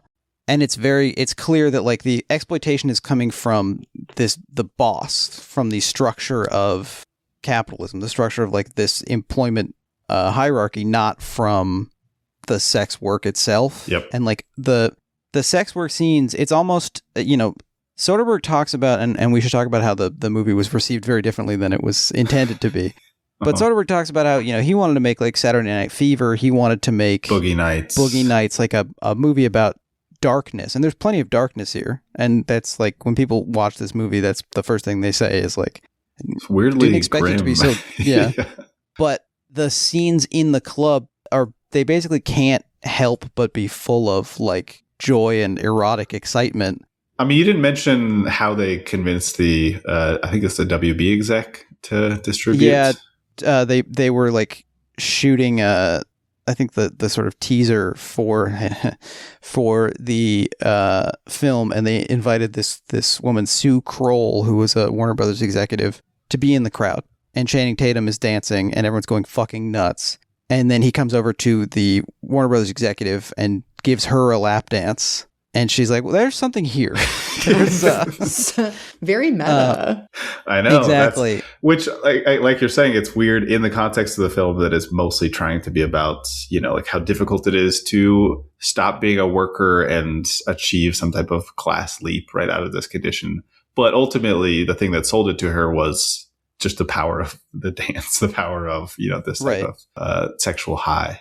I'm curious, Zoe, and to a lesser extent Ian, of course. Yeah. What you guys think about, is the film in suggesting, in Mike's dream is to build this ugly furniture from stuff that washed up on the beach. I mean, it's impressive, but it's terrible. The furniture is terrible, but I love him, I think, more for it because of how ugly it is. His dream is like unrelated to, it's not even to dance. He doesn't even want to be a dancer. his dream is unrelated to his work. And Zoe, the parallel between, like, you know, you are also an entrepreneur. You're a person who has your own small business, but yours is related to sex. Do we think is the film saying anything about how, like, ultimately your goal should be to get away from this, or is this just like? Well, I think, yeah, society as a whole doesn't want that to be the happy ending. So I think it's impossible to escape that projection onto the narrative of the film, that perhaps that is where it's leading. In the same sense that, like, you know, people be like, oh, I don't care what my daughter is when she grows up, as long as she's not a stripper. Mm-hmm. Like, that's just kind of like the joke across the board. Like, so I think that maybe it speaks more to how there is a lot of personal growth and development and beauty to be had in that job that perhaps gets you to where you're going, but it is not it's not a side gig for everybody, but it is for a lot of people. Sure. In the same way that someone wanting to get into acting is going to be a server at a restaurant, but perhaps there's like a lot of, but also it's like, you can't make that comparison at all. It's so different. But I think it's impossible to really like step outside like the larger societal belief that it should not be a goal. So I don't think that the film is taking any strong stance, but I think it's fitting in accordance with how society would be seeing this and what would probably realistically be. I mean, is anything in a movie realistic? But sure. I think it's hard. I think it's hard to answer for that reason. Yeah, I mean, first of all, I don't have children, but I would much rather, if I had a daughter, I would much rather she become a stripper than a guy who tries to stiff her employees out of equity that they agreed to. Yeah. But not to show off. I mean, I'm, sort of white knighting over here. But I think there's like a cuteness to Mike, like his dream. I think there's a sort of sweetness, and Soderbergh the way he presents him as having several income streams. You know, he's got the dancing, but then he's got the furniture thing, but then he also has a mobile detailing van, which we don't see him do, but that's fucking backbreaking shit. And it's also, that's so gross. That's so much grosser than to like clean like a smoker's car, as opposed to grinding on a lady who like took a shower before she went to the club. You know? Yeah, different types of gross. It can, There's grease in all these contexts. You know what I wanted to get back to? This is several subjects ago, but in it being transactional, I was thinking, and this is unfortunately more specific to Magic Mike's Last Dance, but kind of like, I don't know if this was intentional or not, but I picked up on there being like, yes, there may be a lot. Oh, no, this is relevant with the 21-year-olds. Like, everyone's a client, but sometimes there's somebody that you are kind of into and you have a little bit of extra fun talking to them. But at the end of the day, they're still a client. And there's like that. But it's also like, it's different than someone who you're just like absolutely not into at all. But that, and I'm not trying to speak for other people, but sometimes I'm like talking to people and I'm like going through the motions. And then sometimes I get a dick pic and I'm like, oh, that's actually like really nice. Yeah. And thanks for not saying which one of us sent that to you. Hey, come on. This is actually something we talked about with our guest on our episode about the girlfriend experience. We had an anonymous sex worker join us for that. And that film is also very much about sometimes catching feelings or the blurry, or like a variety of feelings, even not even just saying like there's one type of like I'm going to fall in love completely, but maybe with one client what you get is sort of like a refreshing sense of security or like a confirmation that, okay, this person, even though we only interact in this dimension, like I do enjoy that, and something besides the money is important to me. Right. And I think Mike's kind of one of his arcs in the film, and the kid's arc as well, is like figuring out those lines, figuring out when to turn off the sexy grind set when he's talking to Brooke, for example, and also like how to stop partying with his coworkers so much that like somebody wakes up in a pool of their own vomit that a pig named Herman is laughing at. I'm so glad you mentioned that, the pig eating the vomit. this is the kind of horror stuff I'm talking about. That, and I don't know if you guys noticed in the scene where they're on the sandbar, to me, he is like visibly sunburnt, which was kind of upsetting to watch because it's just sort of like, yeah, this is like, this guy occupies his body and it is suffering like all of our bodies. Right. I'm very anxious about all of their skin, all this sun exposure. I mean, everyone in Florida, I'm worried for them. But fuck, I had a thought that. But you think you're sort of like navigating these like expressions of desire in different contexts, or like being able to turn it off. Yeah, I'm curious, Zoe. How has, because you're married. Mm-hmm. How has, and it sounds like you have friends. I believe you mentioned having friends, which congratulations. I'd be curious to know more about that later. But has the Sex Panther stuff has working with, has sort of having this fantasy interaction, has that affected how you have your genuine personal interactions at all? Do you find yourself have you ever gotten confused? No, it just makes me more thankful for the relationship I have, and it's like makes me even more appreciative of the emotional security and depth of the relationship I've built. That's what I think what I've heard from a lot of people who do sex work have talked about. Like, I mean, it sounds like you got pretty lucky finding a good person. My first trip with my husband was to the AVN show in 2018. That was like the first trip we ever took together. And he was like, he knows way more about porn than I do. Just like as far as like he's a porn historian, he's consumed a lot of whatever.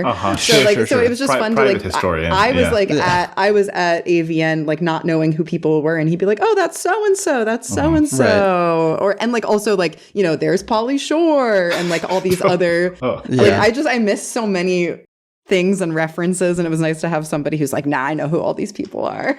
Pauly Shore probably looks indistinguishable from like all the producer guys who are walking around there. They all kind of look didn't like notice that. him, but he does do a lot of adult industry events. So I've seen him at more than one. Isn't Corey Feldman at a lot of those too? I haven't seen him, but I feel like that. Okay. I mean, he's got Corey's Angels. I would love to see him live. Corey Feldman, interesting guy. We should have him on the show. Are you drawing on your lifetime of flirtation knowledge, your accumulated like style of flirting? If you were, if you rubbed a magic lamp the wrong way and your relationship disappeared, if you had to flirt with a new person, would you be doing it the way that you do on like in your work, or would it look totally different? Yeah, it would look totally different because I'm really just trying to match the energy of whatever someone's bringing to me online. And not going beyond the boundaries of like my own self, but like I'm there to kind of like be a little bit more malleable, and I'm not going to dominate someone who doesn't want to. Whatever. It's like you gotta pick someone, figure out someone's energy, and then kind of figure out how you fit into it. Right, service work. It's it's customer facing. Mm-hmm. Yeah. Speaking of matching energies, this film was received differently than it was intended to be, perhaps. It was not, people didn't come to it thinking, oh yeah, it's like Saturday Night Fever. Right. Or if people had left Saturday Night Fever saying like, that was a blast. We should make this a regular thing. We should keep They came keep to watching it this. saying woo. Yeah. And hooting and hollering. Mm-hmm. So the movie, in this oral history, they talk about like the test sequences, or the test screenings where like, oh, we have something different than we thought. And they picked up on this a little bit during the dance sequence shooting. Soderbergh says normally by the 5th day of a shoot, the number of extras who are turning up on set is half what it was on day one. We had something like a 98% retention rate. So people were just having a blast. It turns out that straight women and gay men, people attracted to men, were absolutely fucking starving for something like this. And so the movie, more than 70% of the opening weekend were women with their friends. They were coming in groups. It was like the Passion of the Christ, but for your gal pals. Yeah. And it was like a phenomenon. People would go to this movie to be horny. The film is kind of denying that because, again, I had forgotten how much of the dancing is not. I mean, in XXL, in the future movies, the dance will be like a performance which is filmed to Yeah, you get the full augment. sequence. Whereas this is often like montages set to Australian indie band music that is like distinctly not sexy like stage music. 45-year-old indie director music picks. Exactly. And you know, I'm curious, Zoe, do you think is it what Jake is saying? Like people were so starved for this that they just enjoyed like seeing any kind of celebration of attraction to men? It's so difficult. Yeah. I will answer with a story, which is that one year at AVN, I just remember I was at the bar and I'm like waiting for my drink and I look down and there's like basically just like a menu of girls. There's just like all these like a headshot of like 50 girls and it's like, here's all the girls you could see. And I was just like, why don't I get a guy menu, you know? And it's just because it's like, obviously, that is the way that our, this is such a larger conversation about misogyny and gender dynamics and gender roles. But yes, it is refreshing to be in a situation where it's like, look at this harem of hot guys. Because it's also like, I know there's so many male performers. Like I know more male porn performers by name in my own viewing than female porn. That's just like what the type of porn I watch. But it's so rare that like, and I'm also not particularly like jonesing to go to a convention where there's like a bunch of guys lined up for me. But just like the fact that that is so easy to find. One of those things is extremely easy to find. And one of those things is a little bit more a rare treat. You know, I think that kind of sums it up.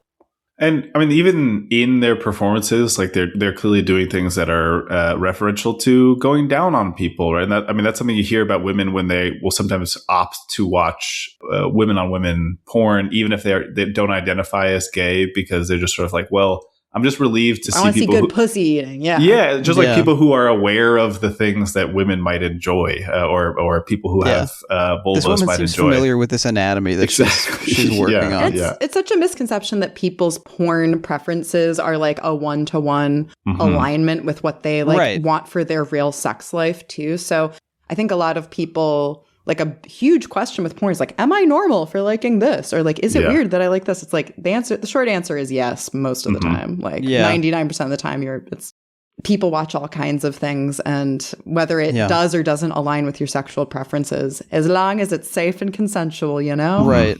Yeah. I mean, I'm just Googling podcast co-hosts finally kiss, and that's unrelated to what I want in my personal life. Yeah. The reception to the film I had a personal experience with. I saw this movie at a repertory screening around the 4th of July. They were playing it at the Vidiots Theater here in town. I love Vidiots. Shout out Vidiots. Yeah, shout out. I've seen a number of Soderbergh films there, which has been cool for the show. And so I go to Vidiots to see Magic Mike. It's not XXL. It's Magic Mike. There's no double feature. It's just the first one.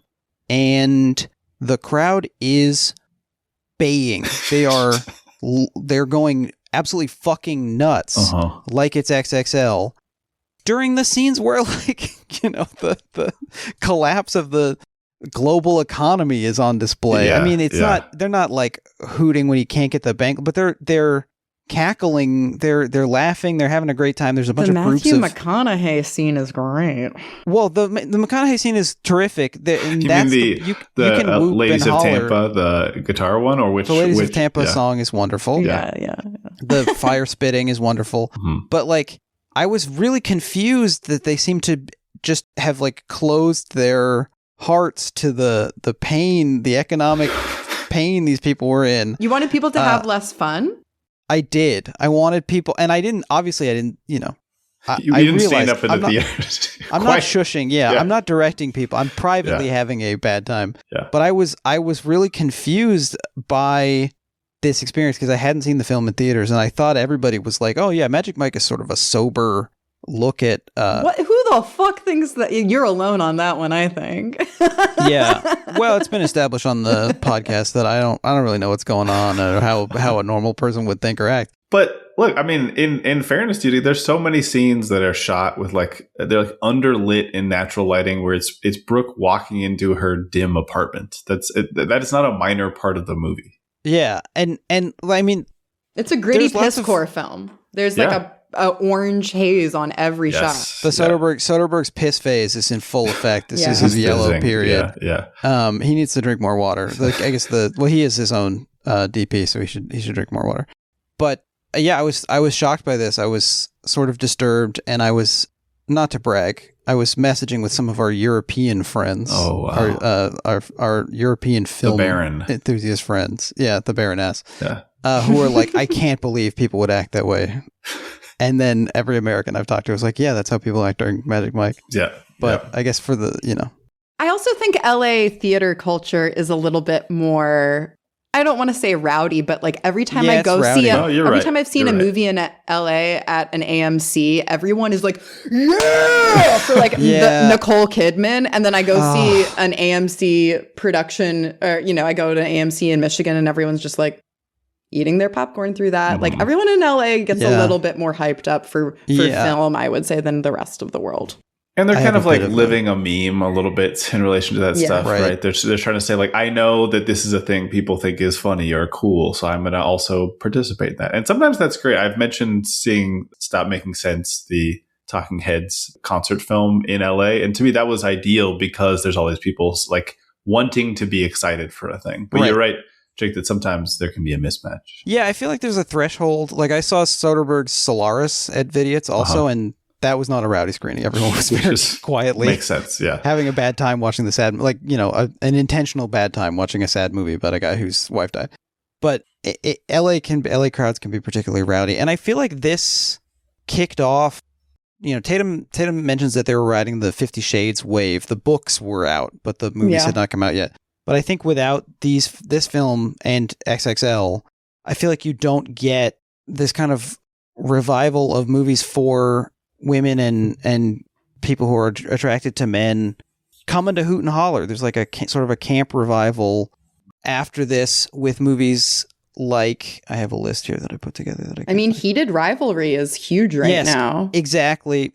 Things like It Ends With Us, things like Saltburn, I feel like had this.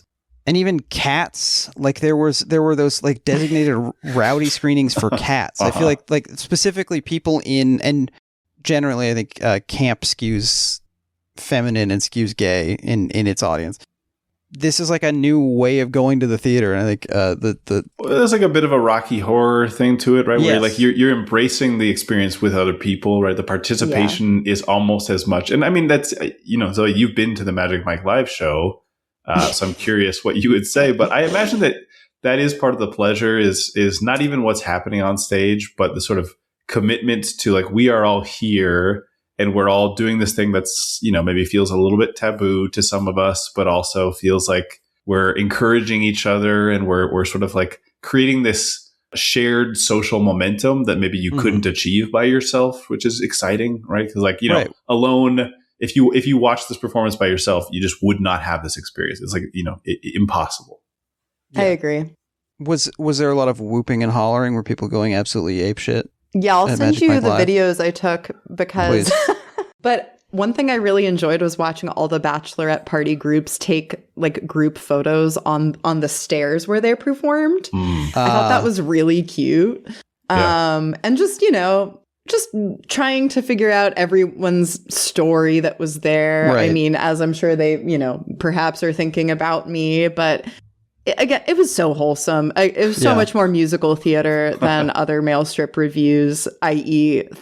Thunder Down Under. Have you seen that one? I haven't, but I'm trying to go actually maybe. At the Excalibur, I think. In like 2 weeks when I'm in Vegas, I'm trying to go. Oh, shit. Wow. Ian and I, we should announce this. We're going to go see Magic Mike live in June. We are. So that's why we're curious about your experience. Yeah, we're going to go. But it sounds like we might need a control group. We might need to see this is interesting. This is really important information for us, I think. Yeah. They're not hog out at Magic Mike, there was no right? hog out. Damn. There was a lot of like, this is actually in my notes. I'm so glad that like we're moving. maybe we're not moving away from this, but the music where there's like kind of like a drop and it's like a like, you know, his big dubsteps, his like angry sail. Yeah. It's like everything's the sail song.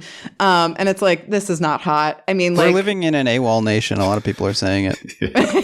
There's, you know, like Pony, Genuine, or D'Angelo, whatever. It's like there's some more like actually sexy songs. Is Pony sexy? I don't know, but in my case, I would say it is. Yeah, but like it's sexier than Sail. Yeah. Not a lot of people know this, but I actually appear in this film. Oh, is that true, Kimmy? Wow. During one of Magic Mike's dance sequences. That's me going. Oh, I did hear that. Cool, really Thank you, Kimmy. I think Pony's great.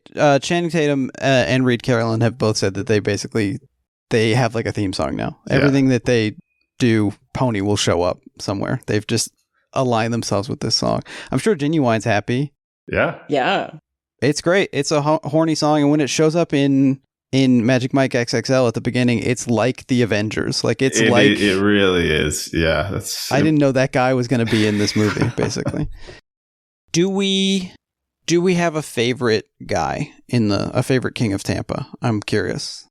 I mean, I'm torn. I have two. Okay, and it's sort of not fair because it's based on XXL. But I love Tarzan, but he doesn't really have a lot to do in this movie. He has the lotion my leg scene, which is cute, like a little hazing. He's a little out of place. Yeah. Channing Tatum says that Kevin Nash's knees had literally calcified because he's like an old wrestler. Well, so I can tell you that. tall, I mean, whether it's intentional, but when you watch the group dance scenes, he is like doing different choreography than the rest of the people because it's very clear that he just can't do some of the moves. He can't do this stuff. Yeah. He's too big. Yeah. So it's between him and Mike.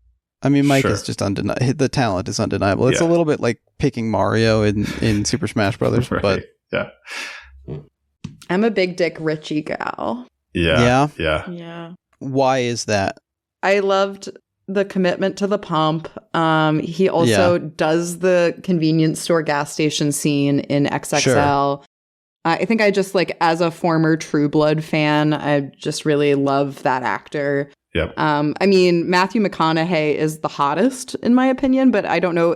As the boss, I don't know if he counts as one of the guys, you know? How does he look like that? Like his body is nuts. He had just done Dallas Buyers Club too, so I think he was like kind of like I feel like he had been he had starved himself. He had done anorexia. That's how his body looks like that. Asked and answered. I forgot to do this earlier. I do think that when Big Dick Ritchie does the pump, that is a epic penis moment. Sure, it's an EPM. Yeah. Ian, do you have a favorite guy?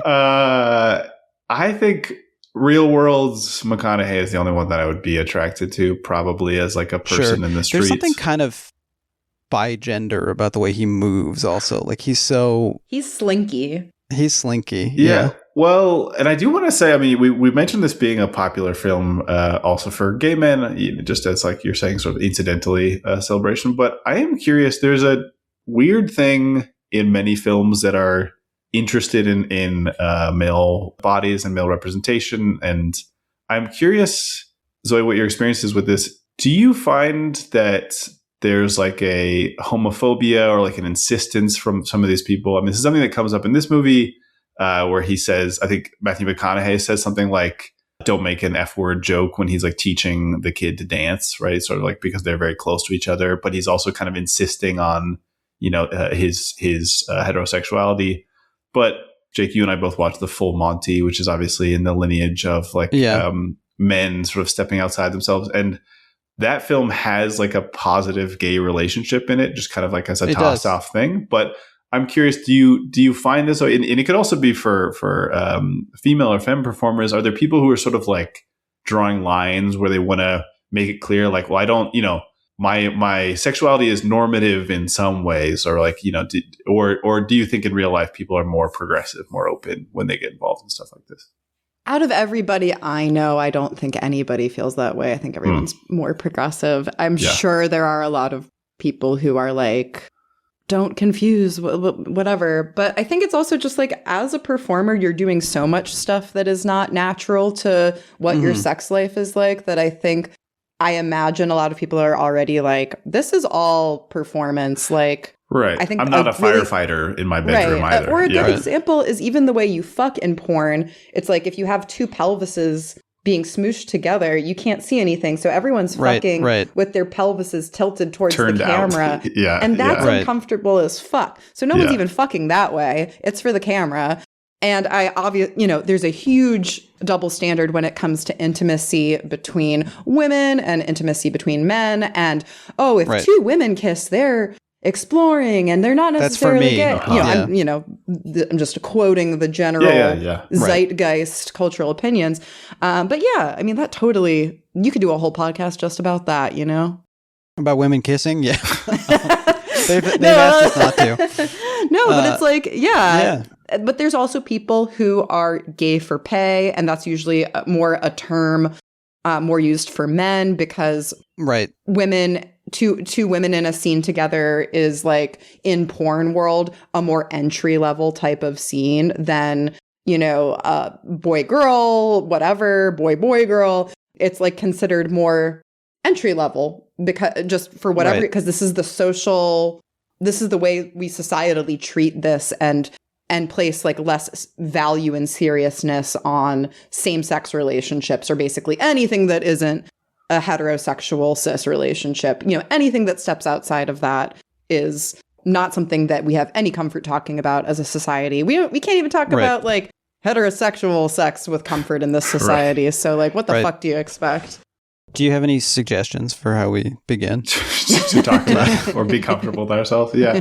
I mean, and maybe you were making me think that, like, in some ways the paranoia is justified in the sense that when you create these like all male spaces, or like single gender spaces or something, it does maybe incidentally open the door for more exploration, which is, is sort of like, I can see why people are uncomfortable with it. I was thinking about, there's this famous film called TRAVAIL that is an adaptation of Billy Budd, which I have to mention every 5 episodes contractually in this podcast. So Ian loves Billy Budd, the Herman Melville novella. That's correct. But it's a film that features a lot of shirtless men doing almost like dance level, like training sequences. And that film is, I think, very openly acknowledging, like, well, in history, spaces like a ship or the military, right? These like all male places, or the Roman army or whatever, right? They did create both homosociality and sometimes allowed people to be free about their homosexuality, right? Or like, or prison or whatever it is, prison, right? Famously, exactly, where it's, realizing that desire is somewhat contextual, and also that in exploring these relationships. You mentioned the scene where Tarzan is challenging him to spray lotion on his leg or whatever it is. To rub the lotion onto his leg, yeah. And it's part hazing, but it is also part like,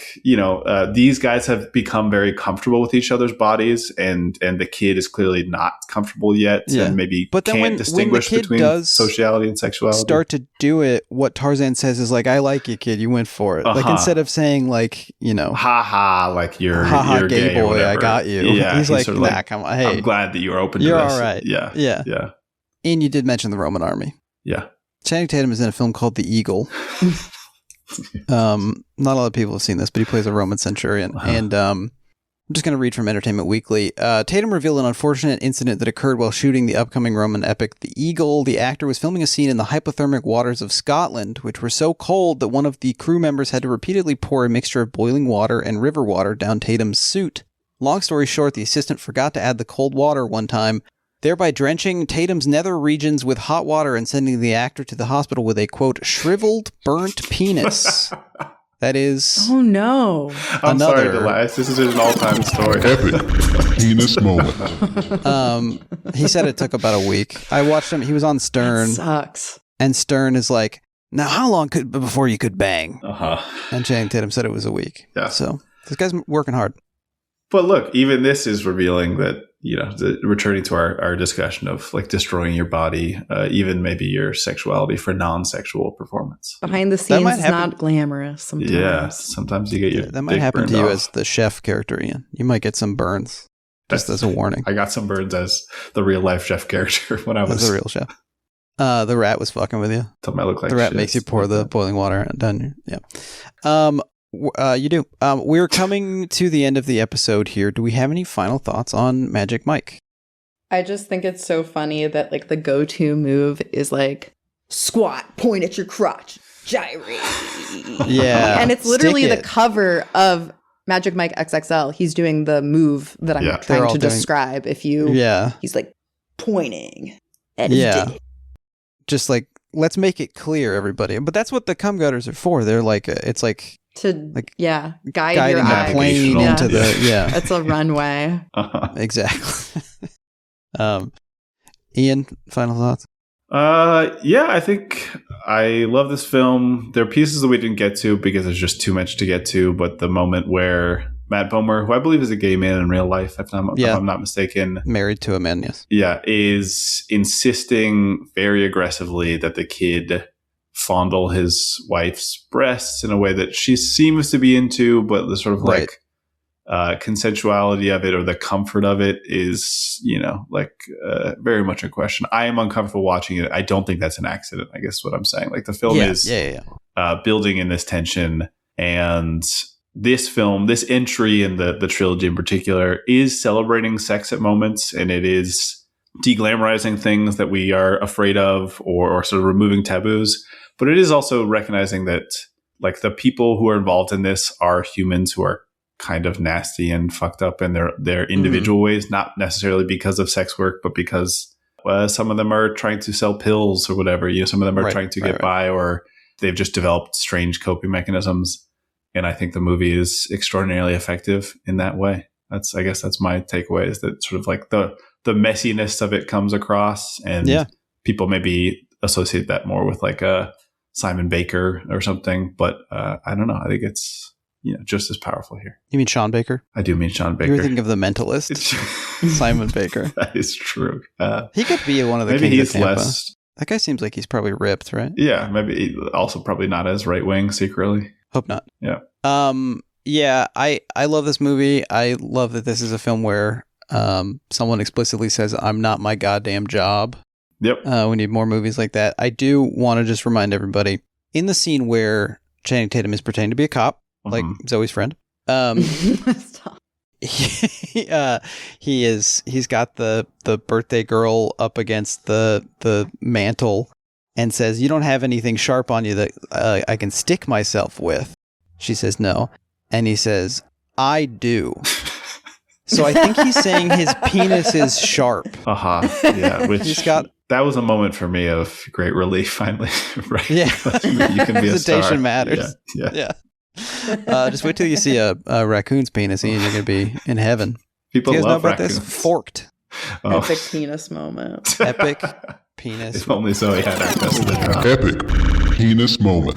Yeah. I can send you that MP3 if you want to. Well, that's going to do it for our conversation here. We have one final segment we do, which is called Popcornopolis. Kimmy?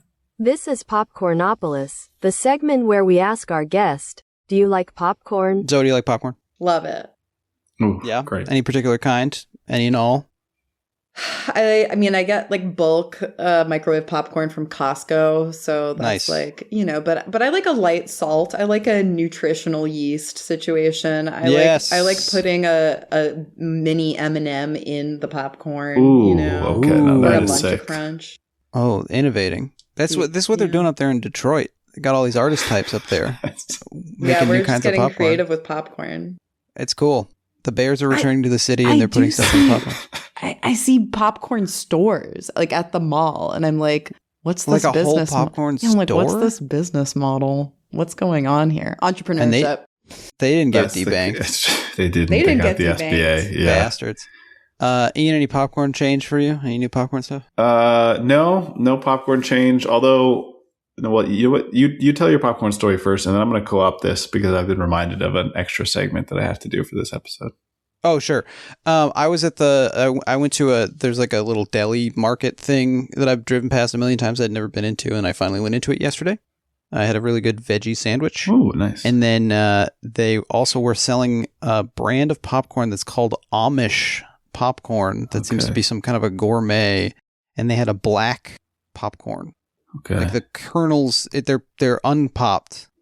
The kernels are black. So I will be trying this. But this is not blue corn. This is black corn. I believe it's not blue corn. I believe it's black corn. Maybe for when we talk about Steven Soderbergh's film Black Bag, I'll have a black bag of popcorn. That's my story. Ian? That sounds good. All right. Well, just in terms of the muddiness of representation, I think this film obviously is the all-time G film, the all-time GHB movie. Oh, yeah. And I did get a text from a listener who wanted to make sure, because this film obviously makes GHB look like it can also be quite messy and scary. He says, when you do your Magic Mike episode, you should talk about how it's the only movie, parentheses, that I've seen, in which GHB is used canonically. It gets a bad rep as a date rape drug, but it's a heck of a lot of fun, is what he says. So I guess maybe this is just to speak to things that are off limits. Now, I believe it is a drug that is extremely easy to overdose on because you have to drink like very small quantities of it. And I do think it does make you oftentimes extremely sensual in your behavior and your desire to relate to other people. So I guess this is a caution for the people. Use with caution, have a buddy, practice safe GHB use, and only administer it to yourself. Yes, absolutely. But just some things that we assume are bad maybe aren't as bad as they seem to me. Drugs, I guess what I'm saying. Yeah, hey, everybody listening to this, do drugs. Yeah. We'll be checking with our payment processor shortly. We also get debanked immediately. Yeah. Well, Zoë Ligon, thank you so much for joining us. This was a treat, Zoe. Thanks for having me. Yeah, a pleasure to have you. Is there anything you would like to plug? I'm Thongria. That's like thong, like the underwear with an RIA at the end. Everything I do can be found under my legal name, Zoë Ligon. SpectrumBoutique.com is where I sell sex toys. And some literal plugs, I would imagine. Yeah, there are literal plugs. I also run a Discord called the Effed Up Film Heads. It's discord.gg/geteffed. So GETEFFED. So we watch mostly fucked up movies, but like Magic Mike is definitely a fucked up movie. So, it's not just horror movies. We watch like weird, fun things too. Yeah. It's a weird movie. I like it for that, but it's very weird. I'm literally about to go do a live stream for Naked News right now too. So I get get into that character a little bit. About Venezuela. I'm gonna do a little bit of yoga and I'm gonna stretch, and that's about it. You know what I mean? Hell yeah, that's the news. Yeah, time to stretch, everybody. No, there's absolutely no news on Naked News. Oh, okay. Or actually, they have a show called The Bikini Report where sometimes, anyway. We'll check it out. Yeah. For once, I'm not pretending to not know what I'm talking about. I'm genuinely not terribly familiar with Naked News. Anyway, for us, remember to subscribe, rate us, write a review. Helps us on the algorithm. If you like the show, tell a friend, tell your dad. Write a song about it. Play it for a bunch of ladies in Tampa, Florida. Follow us on Twitter and Instagram at Podcasty for Me. If you have any comments, questions, or concerns, or you're interested in co-hosting a two-person Steven Soderbergh podcast, you can email us at podcastyforme@gmail.com. All of this is at podcastyforme.com and at shootingyourselfinthehead.com. Thank you to Jeremy Allison for our artwork. Be back next week on the Patreon. And week after that, we're talking about some other things. So, see ya. Bye. Bye. Epic penis moment.